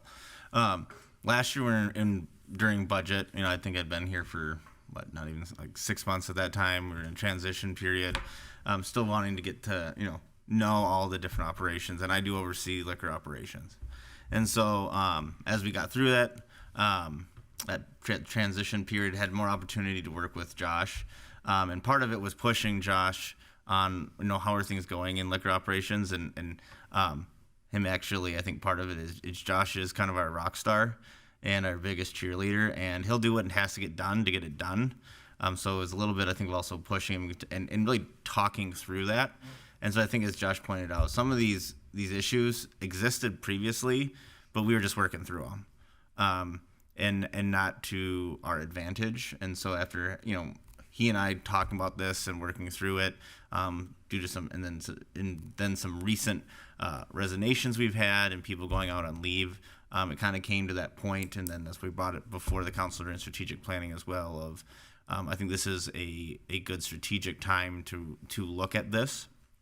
And as also mentioned in the packet, in that memo, as we go through this process with MRA, one of the things we want to also do is also look at the structure, the overall structure of how municipal liquor is aligned under Josh, and what responsibilities and such are. And so that's also one reason why we're just asking for 2 regular clerks and not wanting to get too crazy on the structure yet. But during that process, as we have MRA, as Sam mentioned, with all the extra expertise they'll be able to provide to us, is then also look at the structure of municipal liquor and make sure it's structured appropriately for the future as well. Yeah. Yeah, I mean, you have really, I just want to, you know, I'm not trying to be critical, I just had to ask that question. Of course. Because you've really done a phenomenal job of, you know, really taking the operations of an enterprise fund and something that's valuable to the community to have a local liquor store. And you've really done a nice job with it. It benefits, and you communicate this often. I mean, there's such a huge benefit to the community for the investments that residents make in shopping there. And you've really just built up it's just a happy place to go to in terms of making that type of purchase. Now, I personally don't go there just because I don't consume alcohol anymore in my life, but you know, but everybody that I've, you know, seen up there, heard about it's a great experience. So Steve, I definitely support, you know, the initiative, and just wanted to let you know that. thank you. I did expand my NA selection. No, I know. It's quite vast. Even so, you know, just here and there for me. Okay, thank you. Jake. Josh, you and I had the chance to talk about this a few weeks ago at Liquor Operations Committee, and at that point, I just could see the excitement in your presentation, and I'm excited to see this happen, to see one of our more successful operations continue to grow, and see what you're able to do now that you're a little more freed from some of the day-to-day stuff and focus on the big picture leadership items. And hopefully we can look forward to more hilarious videos. Yes. Yes. Yeah, we do need Wonderful. Good point. Holly? All right. Yes, thank you for the presentation and always for your bubbliness. Yes. I appreciate that. I agree with you, Steve. It would be fantastic if these things happened in a really nice linear pattern where we could have identified this in a budget cycle and all of that sort of stuff. I'm going to come back to the pillars again, though. One of the pillars that we have is employee wellness and engagement, right? And one of the things that we learned over the last year is giving the safe space to our employees, regardless of the level that they're at within the city, to tell us when they need additional help and they need additional support, because what they're being charged with is more than a single person can be expected to do in a long-term process. And that's something that I think we learned in a very difficult manner in another position, and we have to open ourselves to the reality that losing really good people due to burnout is not just a reality of certain departments, it is a reality of every department. And asking someone to both be the overseer of an entire department and then also be in the middle of the day-to-day minuscule aspects of that is not the best way to run that, especially when we're talking about something that can come back and give back into the community. So my thanks to you is in collaboration with David to be able to have that open discussion and get to the point to say, yeah, this is not the best use of my time. It's not the best use of my talents. And while we may or may not be working through a way to forge through and figure this out without adding positions or changing things structurally, it's probably the smartest thing to do. I am wholly supportive of finding balance in your position again so that you can focus on the things that you not so shamelessly or shameless, I'm not sure what the right turn of phrase is for that, but 25% growth since you've started is not dismissed. That is huge, and that is all money that comes back into and gets used in our community. So as an enterprise, it's great to see it obviously, operate in a space where we're making money, but it's not just the city making money. It's about the city making money and turning that money into things for our residents. And so very supportive of that. Thank you for coming and telling us what it is that you need so that this can be the best operation possible. Yes, thank you. I'll just add a little bit. Like I said, thank you for the positivity. Like I said, we talk a lot. I appreciate your enthusiasm. you know, you have a blurb in this budget impact part that we are an enterprise, or you are an enterprise, right? This is somewhat independent from how we staff a lot of other departments, where you kind of control your own destiny as an organization. So, you know, if you say you needed to continue functioning and you can see a profit stream from it, that's your decision to make as the person who watches the day-to-day, obviously far more than us. You're going to make the best financial decision for the benefit of what is your business effectively. So I appreciate the uncomfortable ask. In a perfect world, we would see it right in a budget cycle, but I mean, like I said, you're a store at the end of the day. It's hard, right? Especially with part-time. So I also am in support, so I appreciate it. So with that, we'll look for a motion to approve the addition of 2 liquor store clerks to municipal liquor operations, authorize staff to conduct the recruitment process, and amended the budget accordingly. Motion to approve. Second. Motion by Holly, second by Steve. All in favor say aye. Aye. Got approval? We have to sneak on item 11.4 here, which was it 6.7? 6.9. 6.9.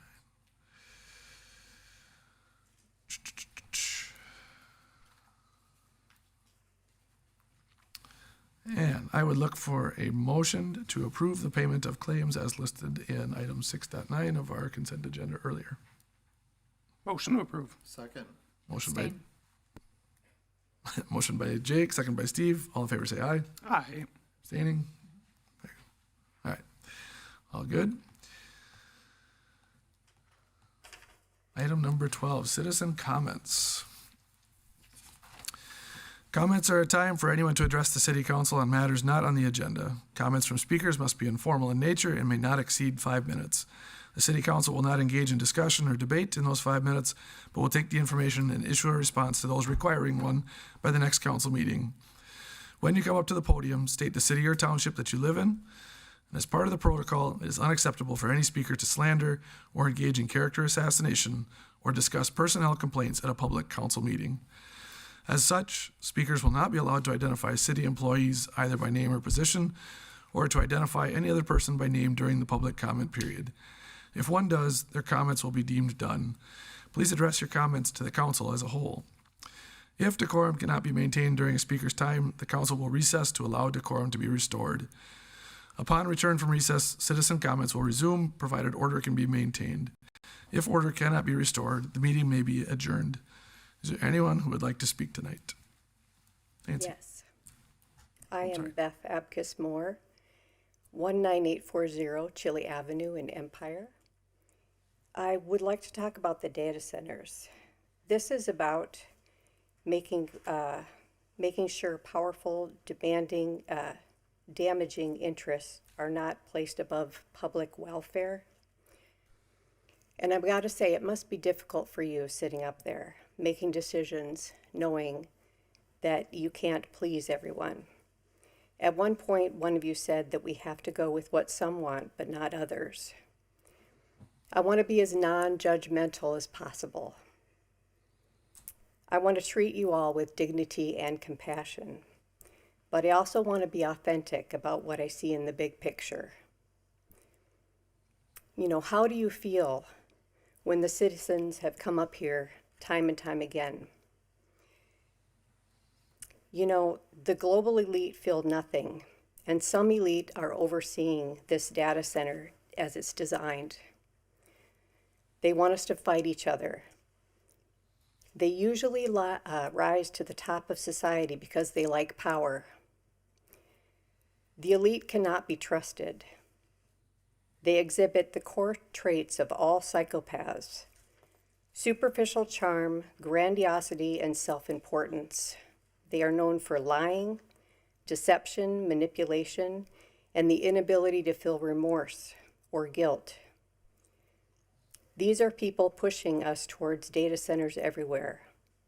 They have disdain for people who display virtues of empathy, honesty, compassion, and self-sacrifice. They live by the creed of me, me, me. I try to understand people. Do you feel powerful or powerless in your situation? I don't understand why you've heard all the things that your fellow citizens have said, and yet you haven't changed your mind. And I have a lot of questions. Is it about money that someone thinks they will get?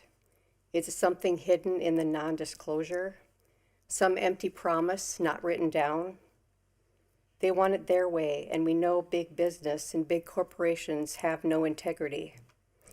They have hurt communities across the country, and behind each corporation lie elite pulling the strings. Are you caught in the middle? Who else is telling you not to help us? Do you value money over human well-being? I am driven to end suffering where I can see it. I can't do everything, but I can do something, and that's why I speak today. I'm here on behalf of the ones who live close to the potential data center site. We all understand the consequences for them. I can't imagine the stress they must be under. Your fellow citizens have told you the facts and the potential problems, and these problems might extend to all of us. We must come together and draw a line to keep the elite from ruining the cohesion we have built in this community. You are putting all of us at risk, and potentially yourselves at risk as well. You still have time to act and make different choices. I've heard about a moratorium as a potential way to at least postpone so you can study more and find out if we do have the infrastructure for these data centers. These are predatory agencies, and I don't know why you can't see that. Stop ruining lives in the soon-to-be future.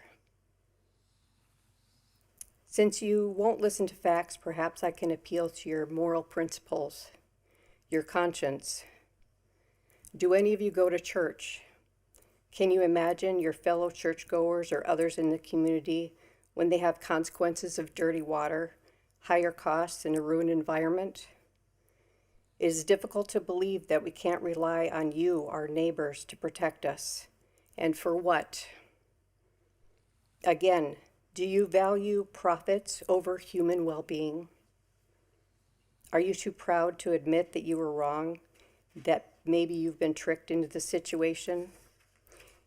Imagine instead what would happen if you do protect us. The appreciation from this community. True despair, and I believe a lot of people here feel that despair, is powerlessness. And resistance, meaningful resistance, is empowerment. It awards self-worth. It confers dignity. Resistance is the only option that allows us to use the word hope. Ma'am, we're at our 5 minutes. Are you close to the end? I pray for you. Thank you. Mayor, if we could grab the mouse up at the podium. Oh, sure. All right. 1 second, Mr. Regan.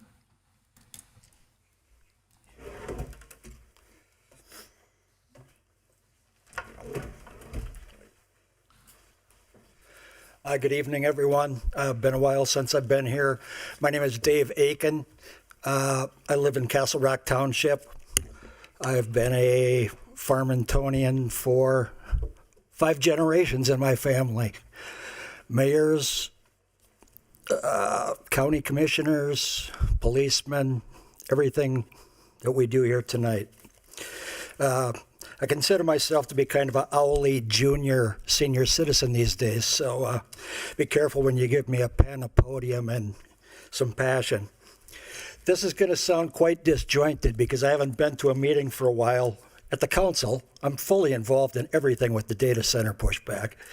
But what I was going to say is I've taken a lot of notes tonight, and there were some beautiful presentations by some of these city staffers, I must say. And I do sense a different climate since I've been in a meeting and there's been some changes. So I appreciate all of that.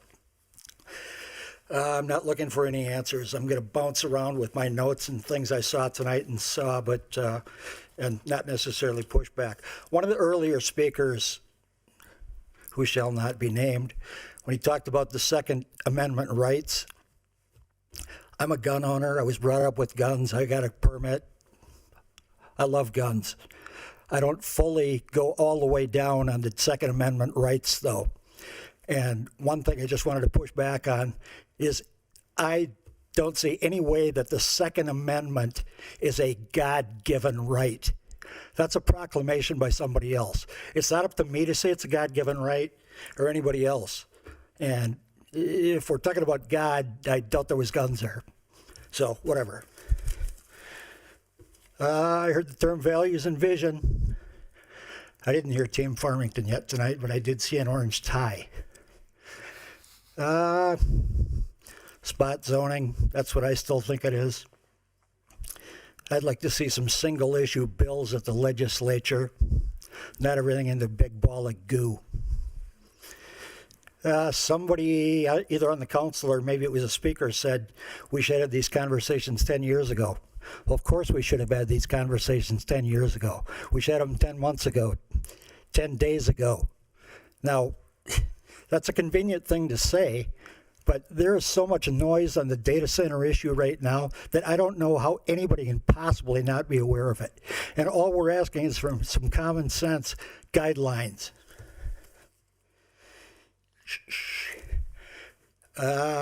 Can't mention a name, but somebody said tonight that when we were talking about something else, how the state can kind of control or help to control or do something about the water issues. But right here in the meeting I was sitting at, I heard after about a 45-minute presentation by Tract that night that the city took action on allowing Tract to glom onto the city water as a partner. That was a local decision. That wasn't a state decision. And that was a dang poor decision in my mind. You guys have rights and responsibilities. And the responsibility kind of seems to be lacking at times. And then we went into the, am I done? I think you're still good for a little bit. My clock's still at 5. Yeah, 2 minutes. All right, I'm just going to keep going then. It's not going to be too much more. But I thought it was really interesting when we were talking about the Arbor Day proclamation, because 3 or 4 of the pages I heard read, you could just substitute the word data center for all of these things that are issues that we're so concerned with the trees, except we're not concerned about bulldozing 320 acres. We're not concerned about wrecking the trout pond, the trout stream, the breeding area. We're not worried about taking out a city park that already exists.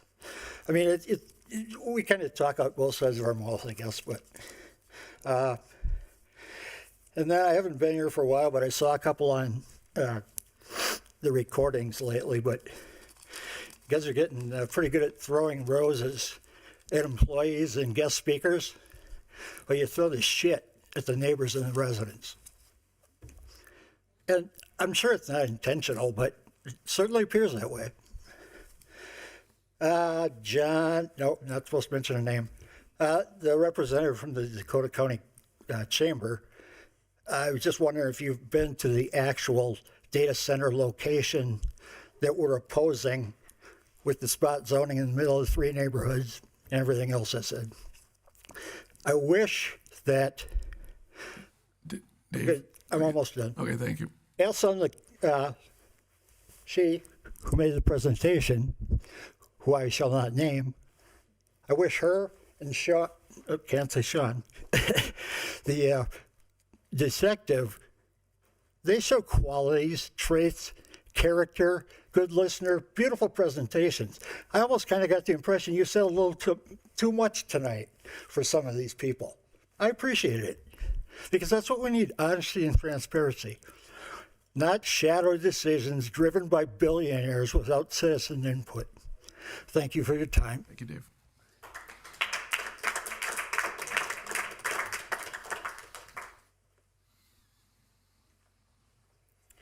I bet you'll start the timer now. Nate, Nate with City of I live in the city of Farmington, so just kind of a few things to mention tonight. So there was a gentleman from the chamber who talked about Virginia, and it's really important to me that we get our facts right. One of the very last things that the previous mayor went on about was these half facts and these half truths, and we're just pulling data out of thin air. So that person who you commended and you talked about and just what a wonderful thing, that was a half fact. Most of it was half fact, right? Well, Virginia's got the largest center of data centers. He's absolutely right. They do. But how many of them, I'll ask you, how many of them are over 700 megawatts? My guess is none of you know, but there's not one. There's not a campus that exists currently in Virginia that is over 700 megawatts. What type of zoning do those data centers sit on? Those data centers, some of them are grandfathered in. That's no longer as of 2025. Those data centers now sit in industrial zoned land. The entire time that I've been up here, the entire time that I've been talking to you has been about the zoning and land use. It's so important that you got it wrong. Using mixed-use commercial industrial is the wrong zoning for this piece of property, for this data center project. It should have been zoned industrial. By zoning it industrial, then it would have triggered an EIS versus an AUAR. And that is a huge, thank you. That is a huge difference maker. So an EIS looks at the impacts of one singular project, and it is detailed. It says what is going to happen if you put this project in. An AUAR compared two different projects. If you recall, the two projects compared in the AUAR, one was a residential, which that property had always been zoned for since it came into the city of Farmington, specifically the golf course property. The school property was not zoned yet until you brought it into the city of Farmington. You brought it in directly into to a mixed-use commercial industrial. So, but the other one was zoned for residential. Most of it, yes, there was some commercial that was along County Road 50, but the vast majority of it. And there was a park that was there. So by changing the zoning to mixed-use commercial industrial, you skirted the issue of actually zoning the entire project industrial, which would have automatically triggered an EIS, which then you would have brought facts and actual figures to, the things that the previous mayor was so just adamant about, that we bring facts, we bring figures, we bring actual things. But he didn't call for that. He called for an AUAR that says, well, what are these two projects? How do they compare against each other? Not so much exactly how does this one project, which in this case would be a data center, how does that and what does that actually look like? And I'm gonna say this again, and I've said it before. If you are so freaking confident that this project meets the meets the standards for EIS, then require one. And you have that opportunity coming up in May when you renew this project.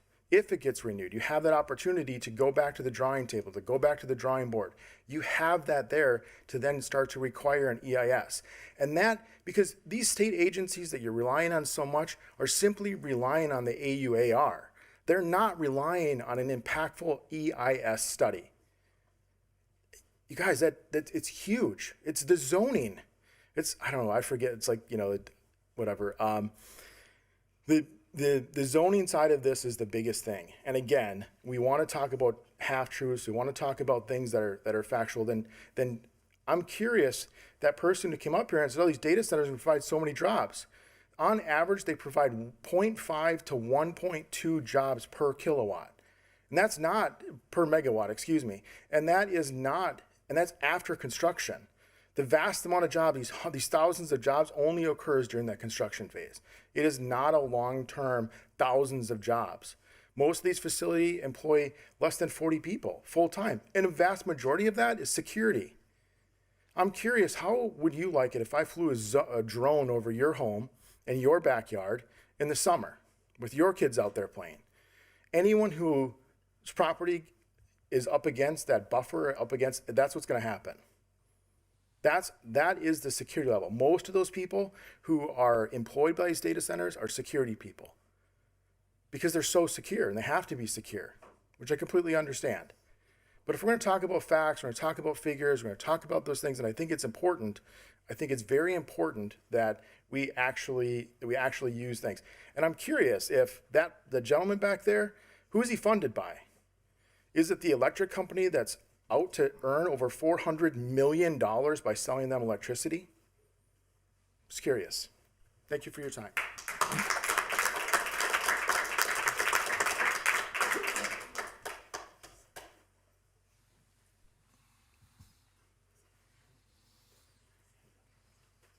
My name is Sarah Fry. I live in Executive Estates. For 2 years, members of the Coalition for Responsible Data Center Development, and now in partnership with the Coalition for Responsible Data Center Development Fund, 501c4 and 501c3, respectively, have been bringing you concerns regarding health and well-being.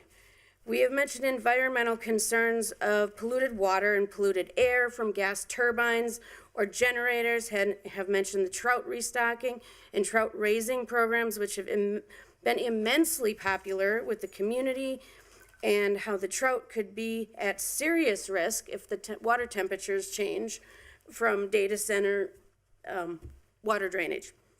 But quality of life and the legacy of the trout restocking and education programs don't seem to be very important to the council. So I'm bringing up money. Clearly, Farmington City Council and Economic Development believe that there will be an increase of some type of revenue. So I would like to remind you of the report published by Good Jobs First regarding the report released in February 2026 by the state of Georgia. In fiscal year 2025, the sales tax losses felt by local governments were $2.5 billion. This was only sales tax. The actual losses felt statewide exceeded the estimate by 664%, or 6.64 times the estimate. Virginia, we're talking about Virginia today, Virginia also saw a loss of $1.6 billion due to subsidies to data center developers. But if we think that that's far away and not important, let's look at Minnesota. In 2024, the DNR received 22 complaints from well owners in the Elko New Market, Minnesota area, who began to pump black, sooty water from their wells following a 4-week test of the city pumping 1.8 million gallons of water per day out of the aquifer as it began to work with Niagara Bottling Company. In 2024, the Minnesota DNR issued a water appropriation permit, therefore making Elko responsible to remedy the cause of failed wells and blackened water. The city of Farmington has agreed with TRAC to provide municipal water for their project. The project estimate was 800 million gallons of water per year. So let's do a little math. 800 million gallons divided by 365 days a year, that's 2.19 million gallons of water per day. More water than what Elko was doing in their test. According to census data, there are 507 households in Castle Rock Township. Is Farmington prepared to pay for costs or legal fees when the wells dry up for those residents? Even if half of the households receive damages of, say, $10,000, which doesn't even begin to bring the cost of replacing a well, you're looking at a cost of $2.5 million.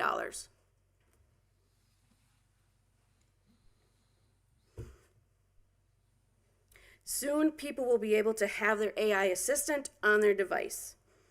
They can have their cat videos, they can improve their resumes, all of it on their device. No cloud needed, only software. If we don't need the cloud to improve our lives, then why is the city of Farmington asking its residents to pay our money to improve the lives of billionaires? Thank you.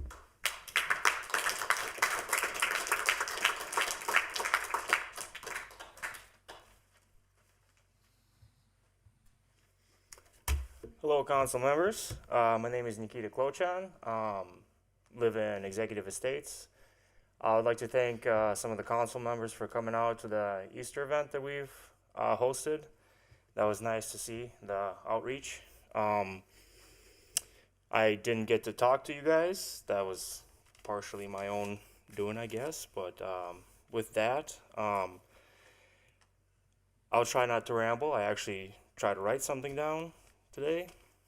On the topic of data centers, the one word that constantly comes up is it's an emotional issue, and it's polarizing, whatever. I would like to discourage us from simply referring to that issue as emotional. Without the proper context, we must recognize from where that emotion comes from. The fact of the matter, the facts of the matter is what drives our emotion. The fact that special interest groups drive this mindless development. The fact that despite citizens' protest, the city has chosen to proceed with an unpopular project. The fact that utility bills will probably go up. The fact that my property value will probably go down and that my property taxes will remain the same or keep going up. So, pardon me, but coloring this as just an emotional issue does this word an injustice without proper context. It's kind of dismissive. So, at the end of the day, do we need data centers? Yes, I think we do. The nature of technological advancement dictates that we need that. But I would like to point out that in the last 15 years, these so-called technology companies that have promised us conveniences and community and all of this stuff have done nothing but increase depression rates among teenagers and adults. They've done nothing but create isolation and division among people. So, do we need technological advancement? Yes. But do we need that kind of technological advancement? No. This type of thing does not belong in residential settings. So, thank you for your time. Thank you.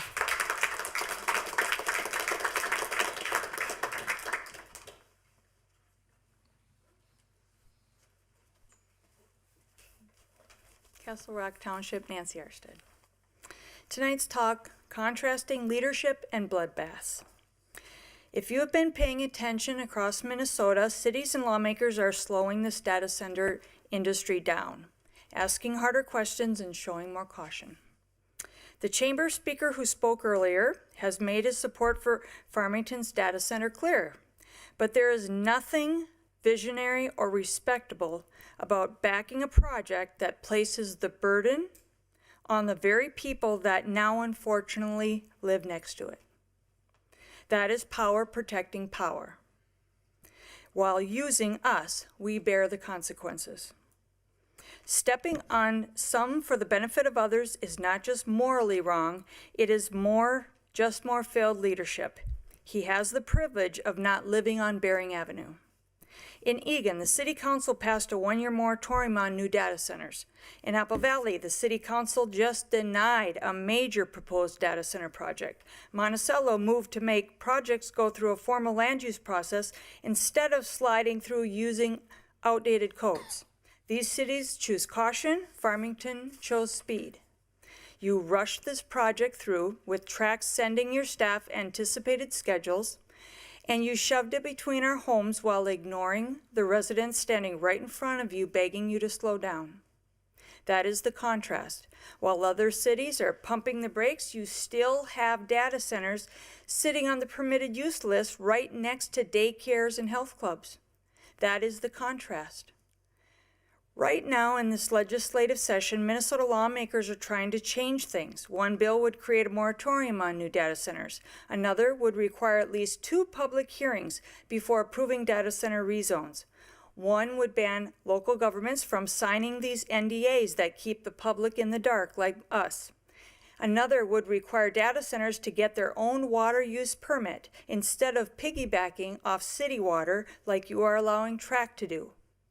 If your process was so proper and defensible, then why is there a push for more hearings, disclosure, more limits on NDAs, more water oversight, and moratoriums?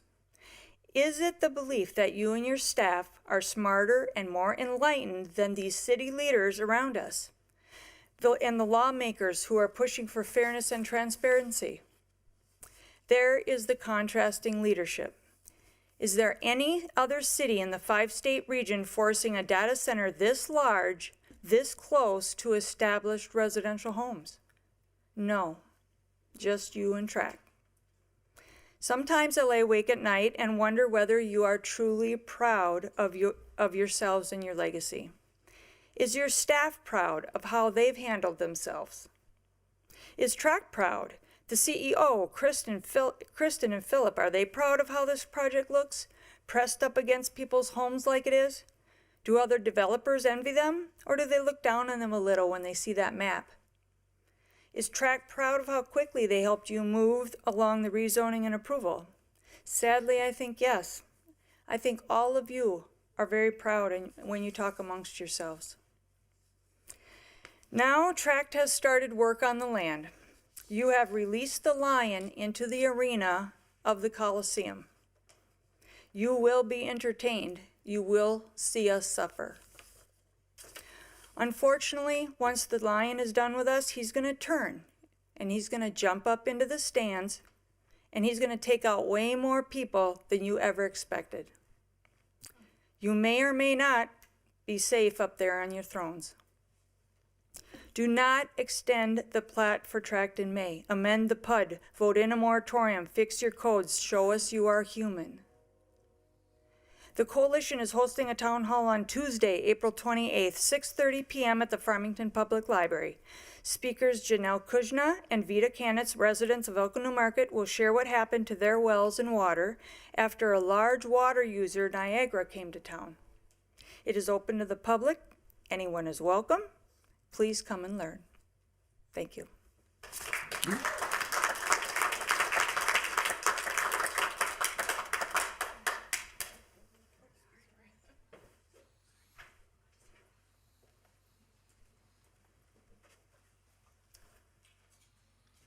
My name is Terry Pearson, 2475 225th Street West, Castle Rock. I have a children's story to share with you tonight. It's called Water, Water Everywhere. Water makes so many things, the steamy song kettle sings. It makes rivers and seas and lets us skate in winter's freeze. It makes frost, icicles and snow, and give the boats place to go. It makes a place for us to swim and bathe our little babies in. It makes a fountain, sometimes tears, and gets us clean behind our ears. It makes steam that runs our trains. It feeds the flowers when it rains. It sparkles grass with shiny dew, and water puts out fires too. Just the perfect stuff for fishes, going wading, washing dishes. It cleans our clothes. And just think, water's lovely just to drink. The copyright on this is 1953. So for 73 years, water is still an important issue. And I urge you to prioritize humans and the environment over data centers, because how well we live tomorrow depends on our decisions today.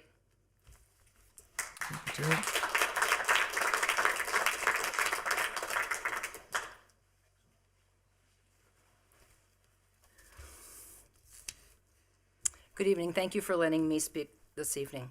I am Denise May. I'm at 22265 Bering Avenue.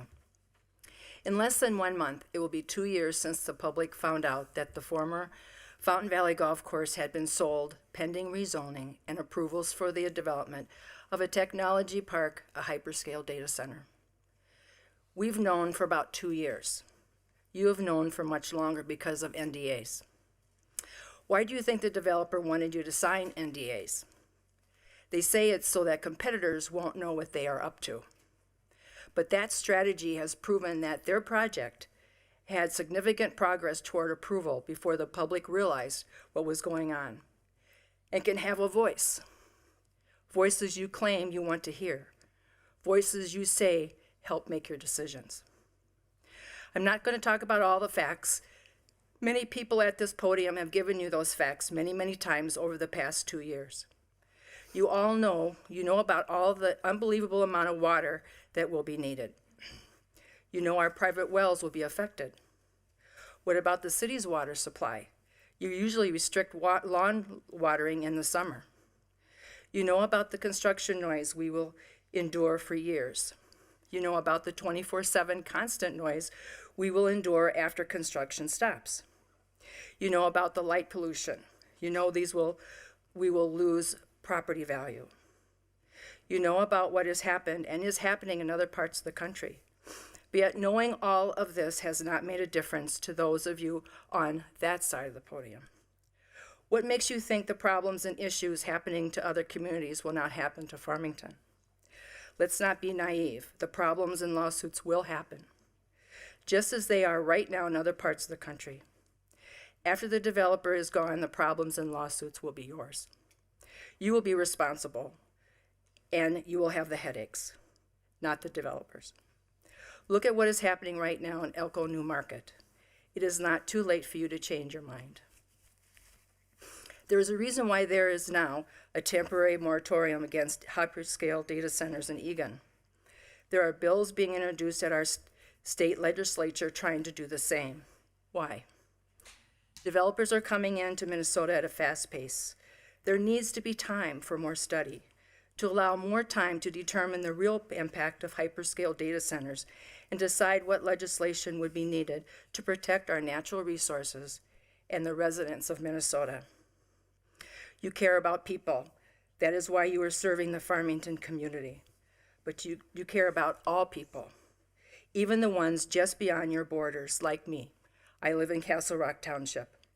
I share a property line with a developer. Any decisions you make for your official residents affect my neighborhood too. A neighborhood that supports Farmington in many ways. For many, many months, I have thought about two things that you said to us. First, we were told if we don't like what's happening, move. The second thing, you say you make decisions based on what's best for the greater good of Farmington. I have heard you say that many times while saying you know there will be losers. Those losers are Farmington residents and those just beyond your borders. Think about your family for a moment. Would you decide to do something you think best for your family, knowing it will cause one of your children to suffer? Of course not. Thank you. Thank you.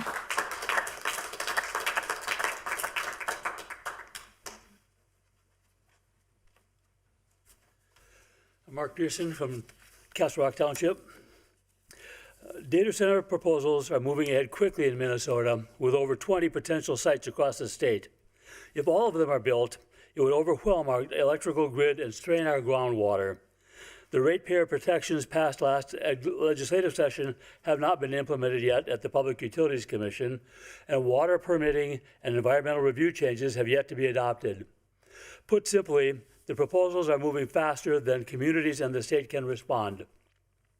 The legislature should put a moratorium in place on new data center permitting and construction until protections for electricity, water use, siting, and environmental review are in place.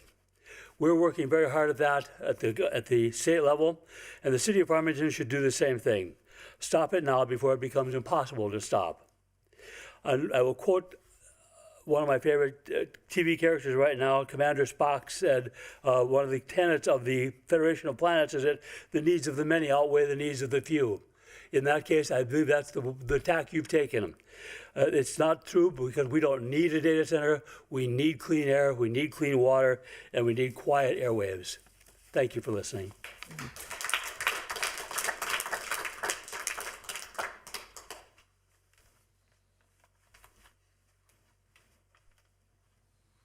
Hi, I'm Carolyn Kiefer, and I never really wanted to talk in front of people, but I live on Castle Rock, Albatross Circle, and my neighborhood is concerned about their wells. And they think it's a lost cause. Farmington doesn't care. What happens when my well dries up? What happens when my well water is no good? Do I need to spend $30,000 to dig a deeper one? Will Farmington bring me water if they have any left?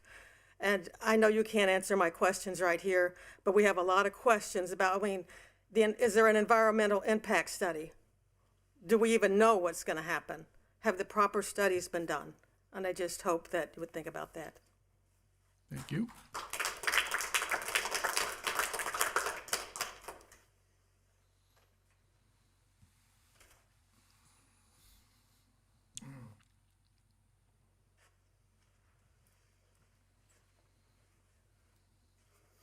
Jeff Schottler, Executive Estates Neighborhood, Farmington. I wrote a speech, but I won't read it. I'll email it to you for. I had an interview with you guys earlier, and one of you expressed your concerns about how you felt about how I talked, and that you were maybe insulted. I want you to think about that for a little bit. Think of how insulted I am, or maybe just how stupid I am. Was I so dumb to believe in residential? Was I dumb to buy in a residential neighborhood in Farmington and not to expect to have the heaviest industrial thing that ever came to Farmington be placed next door to me? Am I that stupid? Was that a mistake that I made? What did we do wrong? What did all these people do wrong buying in residential? I didn't buy in residential on the corner of I-35. I bought in residential, surrounded by residential.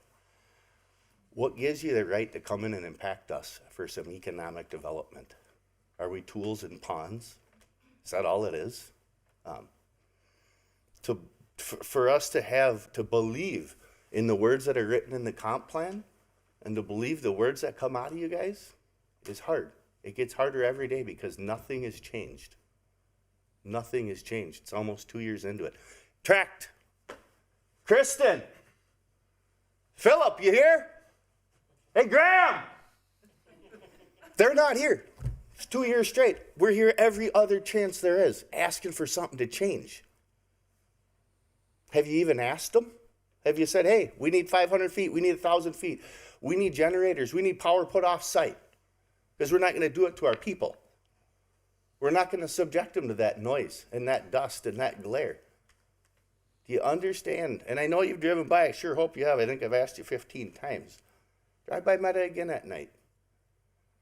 And find a place in your neighborhoods for those lights, for the generators, for the fuel storage, for the employee parking, for the routes in and out for the semis, for the material staging, for the cranes, for the transmission center. Remember, keep that one 50 feet from your house because that's what you're doing over there. It's a residential area. How does any resident in Farmington believe a comp plan or believe zoning or want to follow your rules when you don't follow your own rules? This is residential. What you're putting next to it is the largest and heaviest deviation or separation from residential that Farmington has ever seen. Show me another place in Dakota County where they have removed the residential zoning when surrounded by residential and put anything remotely close to this size there. Bring up an example and show it. Do you think that the Coke refinery was a neighborhood? That's the next biggest thing to us. Meta is small compared to this. Do you think the Coke refinery popped up in a neighborhood that they rezoned residential? Did they rezone Meta's land residential? Did Cannon Falls have to rezone residential land to make it fit? You ever hear the phrase, if the shoe doesn't fit, you don't wear it? Any of you ever heard that? This doesn't fit there. Whether you can get them to accommodate it to a size that fits and give some guarantees. What do you really know? How much water are they going to take? Can any of you pull out a piece of paper and say, this is how much water they're using? Does that paper exist? Anybody? Did they give you a total of how much water they'll use? Or did they just say up to 2.93 million gallons of water a day? But we're not going to tell you how much. Anybody know? We got a nod, yes or no? Anybody here can even nod? No? Broken necks. You see what I'm saying? How are we supposed to respect you guys? You don't answer simple questions like that. How are we supposed to listen to you and trust your words? And how are we supposed to listen, trust the process? Give us time, we'll work on it. You don't work on water usage and limits and placement of sound in buildings and lights after an approval. You do it ahead of time. You guys wouldn't let me buy a lot and say I'm going to buy a house without seeing some ideas of what we're doing. Why doesn't that pertain to them? We're not tools and we're not pawns, and the only thing in this city isn't about economic development. It's about people. You don't need economic developers. You don't need chambers of commerce. You don't need city councils if there aren't people. Remember to respect your people. That's what we're here for. We're coming every other week. We've been here every other week. I was here today. I was here tonight. Be here the next time you have a meeting. Be here this fall if I have to be, along with the rest of these people. We have rights too, and you're infringing on them. And it seems to be recklessly and without care. So I don't know how you can expect my words not to be offensive when you're physically threatening the health of my family, our abilities to enjoy our residential property, people's water sources. How do you expect me to be respectful with that? Thank you, Jeff.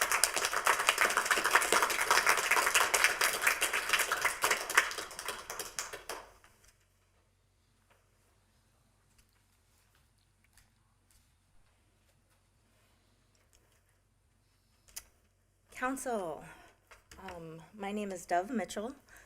I live in Executive Estates at 22280 Cameron Way. And I wasn't expecting to come here. I work as a teacher, and then my son was supposed to have his first baseball game, and it was canceled due to weather, so I got the opportunity, even though I am part of a group that does discuss this. So I was just hastily putting together some of my thoughts as I went through, and I was sitting on the couch watching Sheriff Country and enjoying it and realizing, oh, there's a meeting. I'm going to speak because I've been taught in my family that to speak means, or to not speak means you're complicit, and that is not something I wish to be. I did hear about how much more the Arbor Day gets than the residents of Farmington. Now, I moved here from Eagan in 2019. I still have many ties to Eagan. However, I do know that they do not want more data centers, and that it is not put within residential areas, and if it was near your home, you would also not want it there. If you're looking about growing Farmington, my daughter actually goes to St. Olaf, and she wrote a paper on how to help Farmington, and the need for grocery stores was mentioned. I know that's probably come up many times. However, her idea was in a co-op, and she put together how that could come about. To create revenue and things that the Farmington residents actually need instead of going into Rosemont, Lakeville, or Northfield for our groceries. I think about my animal who is very sensitive to noise, myself. I got a lot that actually has a preserve behind it, and then you have the row of homes and then the golf course. And I think of the effect on that land and the different people around me. And I also know as a teacher who works with middle and high schoolers that I make a lot of mistakes. And I have to admit those mistakes all the time. You know, and how to get made fun of very easily. It's very, you know, very nice to do that sometimes. But I wish that you guys could look at it and think about it and say, hey, I've made a mistake. Maybe we need to come revisit this. Maybe talk to us, come into our neighborhood. I didn't know you guys were at the egg hunt. Actually, my house is right there. My kids are, I have a senior in high school and then a college student. So they're past the age of finding the Easter eggs, unless there's money involved. Truth. I am also a member of my school board, and we have to make hard decisions all the time. We make them in staffing, in budgets, and all of those things. And so, but one thing we never do is we never say, well, it will benefit these students and not these, so let's do it. We are always coming up with a solution that's going to benefit every student in our community, no matter what. And so that is what I am hoping that you guys can come together and reconsider to do, is to find a solution, something that we can all come together on and agree on that will benefit everyone in this room. And my boss always says, don't just say no to an idea, but give another one or come together to find another solution. So I am willing to work with anyone on another solution. I'm, of average intelligence. I did make it through college and got my master's, but that took me a long road. And so I am willing to come together with residents and whoever is willing to work, but know that I will fight for my family, my home, my other neighbors, and what's best for all of the Farmington residents. Thank you. Thank you.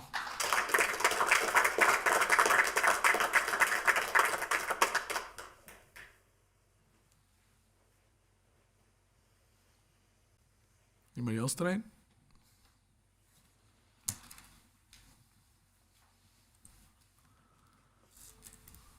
Hi, I'm Tiffany Ryan, live in Executive Estates. I've been coming for the last 2 years, and all of these people say, when are you going to speak? And I just keep saying, you guys are doing great.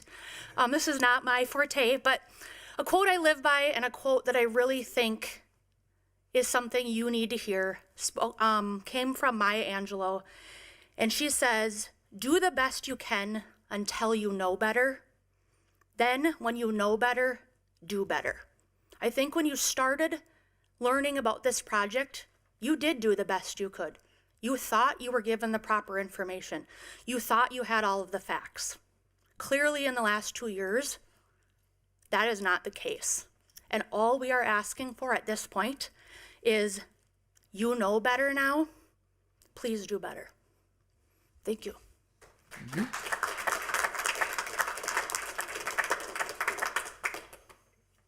Last call. All right. Roundtable. Amy.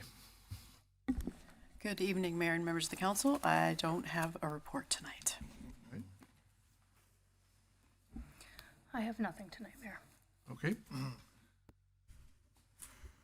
I just want to thank the 13 applicants that we got to meet with earlier today for the vacant city council position. Thank them all for applying.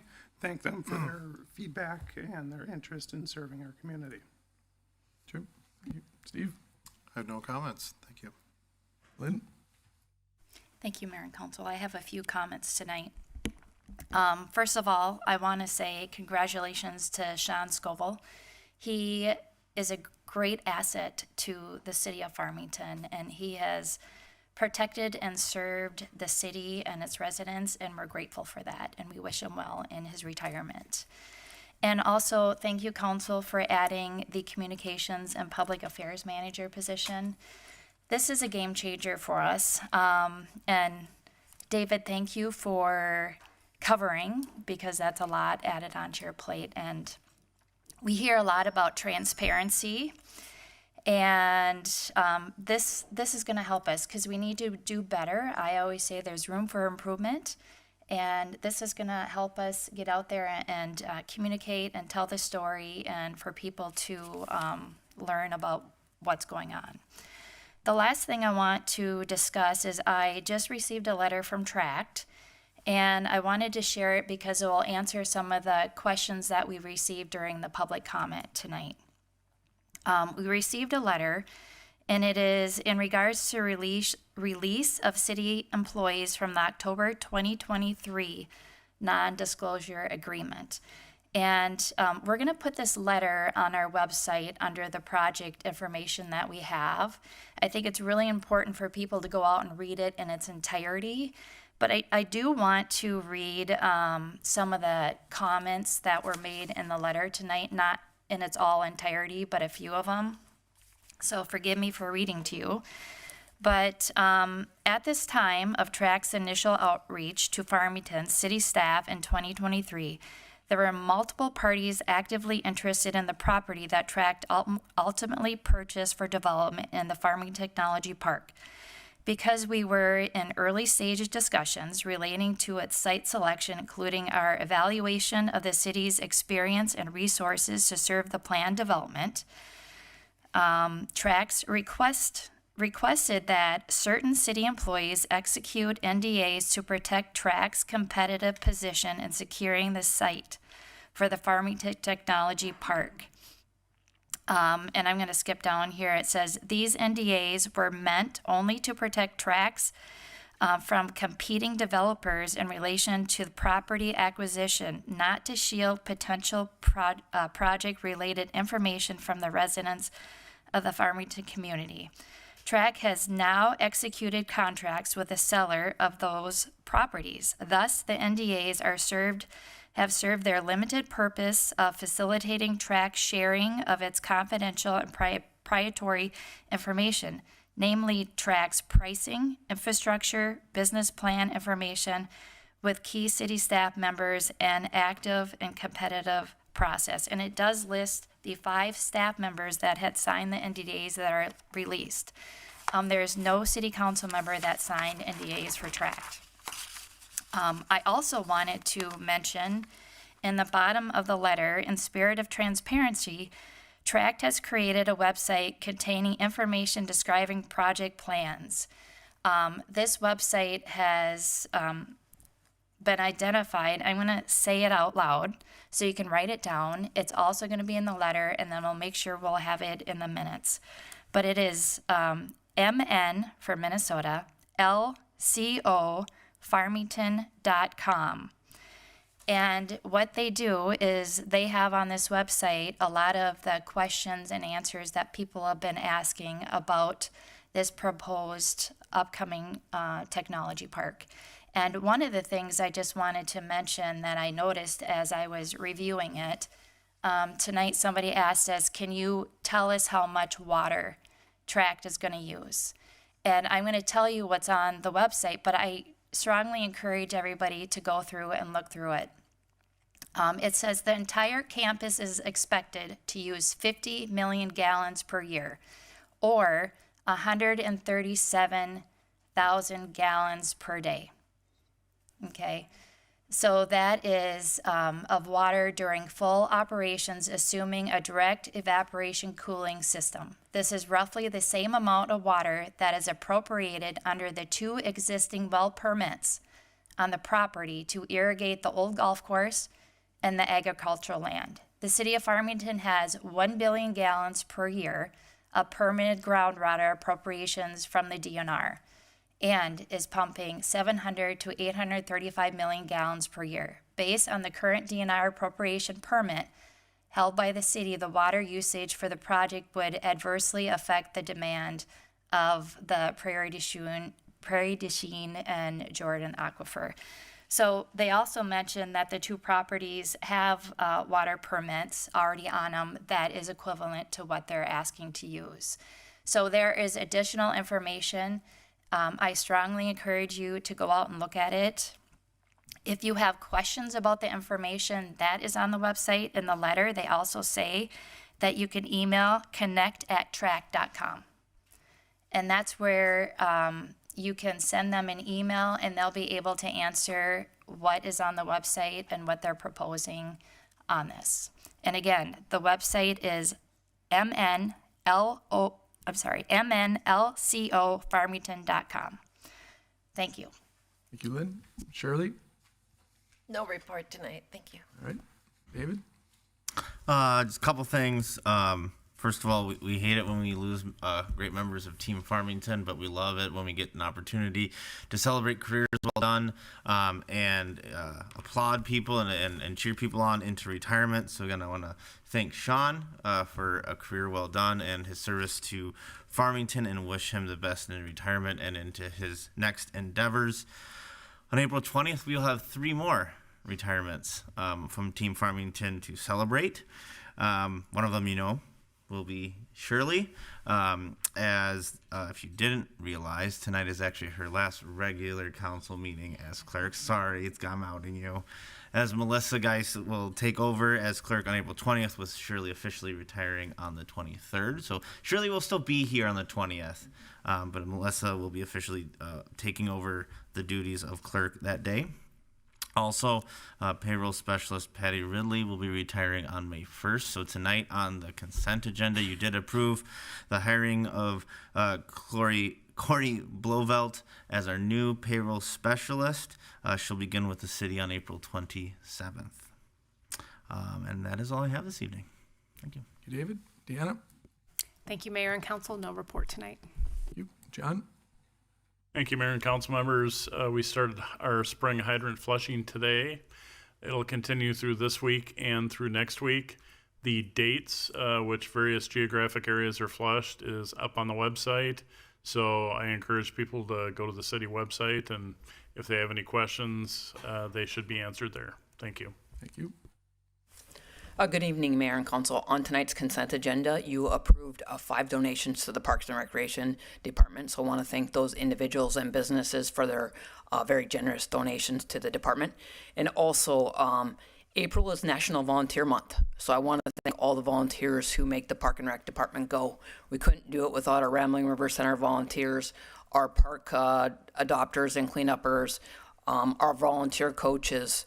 So thank you to all those volunteers who contribute their time to the great park system we have. Thank you, Chief. First, thank you to everybody's warm words for Detective Scoville. That's not something we've done in the past for anything below command staff at the police department, but it was David recommended that we start doing that, and I think it's great, and I know he appreciated it. Also, thank you for the approval of CSO Claire Kennedy being promoted to officer. She starts next Monday. And finally, we still have our position open for application, our police officer position. We haven't had one open since May of 2025, an open position. And just to give you a reference of the market right now for officers, in the last 3 postings that we've had for hiring police officers, we had a total of 24 applicants in those 3 postings total. As of this afternoon, we're up to 30 applicants for this posting, so the market's looking a lot better. It's improving. We're doing good. That's all I have. You'll have to forgive me. It's been about 10 hours now. I don't have a lot of words left, but thank you, John, for purposely timing the fire hydrants in my neighborhood to be right when I was taking a shower today. It's really cutting it close. Mr. Mayor, it's not personal. Yeah, I trust you on that. It's completely random. Nate, your speeches are getting a lot better. I like the touching speech about Shawn there. That was great. I said I think we've kind of said enough about him, but I couldn't be happier for people that make it all the way to the finish line. Obviously, what Lynn said is hopefully big news. Hopefully it gives us something to kind of go and look at what the next step looks like and start seeing with a little more clarity what might be coming in the future. I like I said, I still hope that this is some sort of cathartic for you to come up and speak. I'll listen to you all day long. I'll come to you, talk to you. I'll come listen to you as best I can, as best as my schedule can. That's one thing I do want to try and strive to do, is at least hear you and feel listened to. Even if we do continue to disagree, I want you to feel listened to and feel heard. That's one thing I do have in my power to change through all of this. So I'll keep doing my best. Thank you to those 13 applicants who did want to raise their hand and step forward. I think I told all of them today, and they all got sick of hearing me say it, like we have to kind of say no to 12 people and yes to only 1. I hope that those other 12 people realize the impact that they make by at least making their opinion known, showing up as champions for their community and saying, I want to help, I want to be part of this, I want to help guide the decisions. Whether you're up here or not, you guys can do that, to the best of your ability. You don't have to be up here to be a champion for Farmington. So keep talking, keep being present, keep being involved, and I appreciate everything you guys are doing. So with that, I'll look for a motion to adjourn. Second. Motion by Steve, second by Holly. All in favor say aye. Aye. Aye. We're adjourned at 9:33.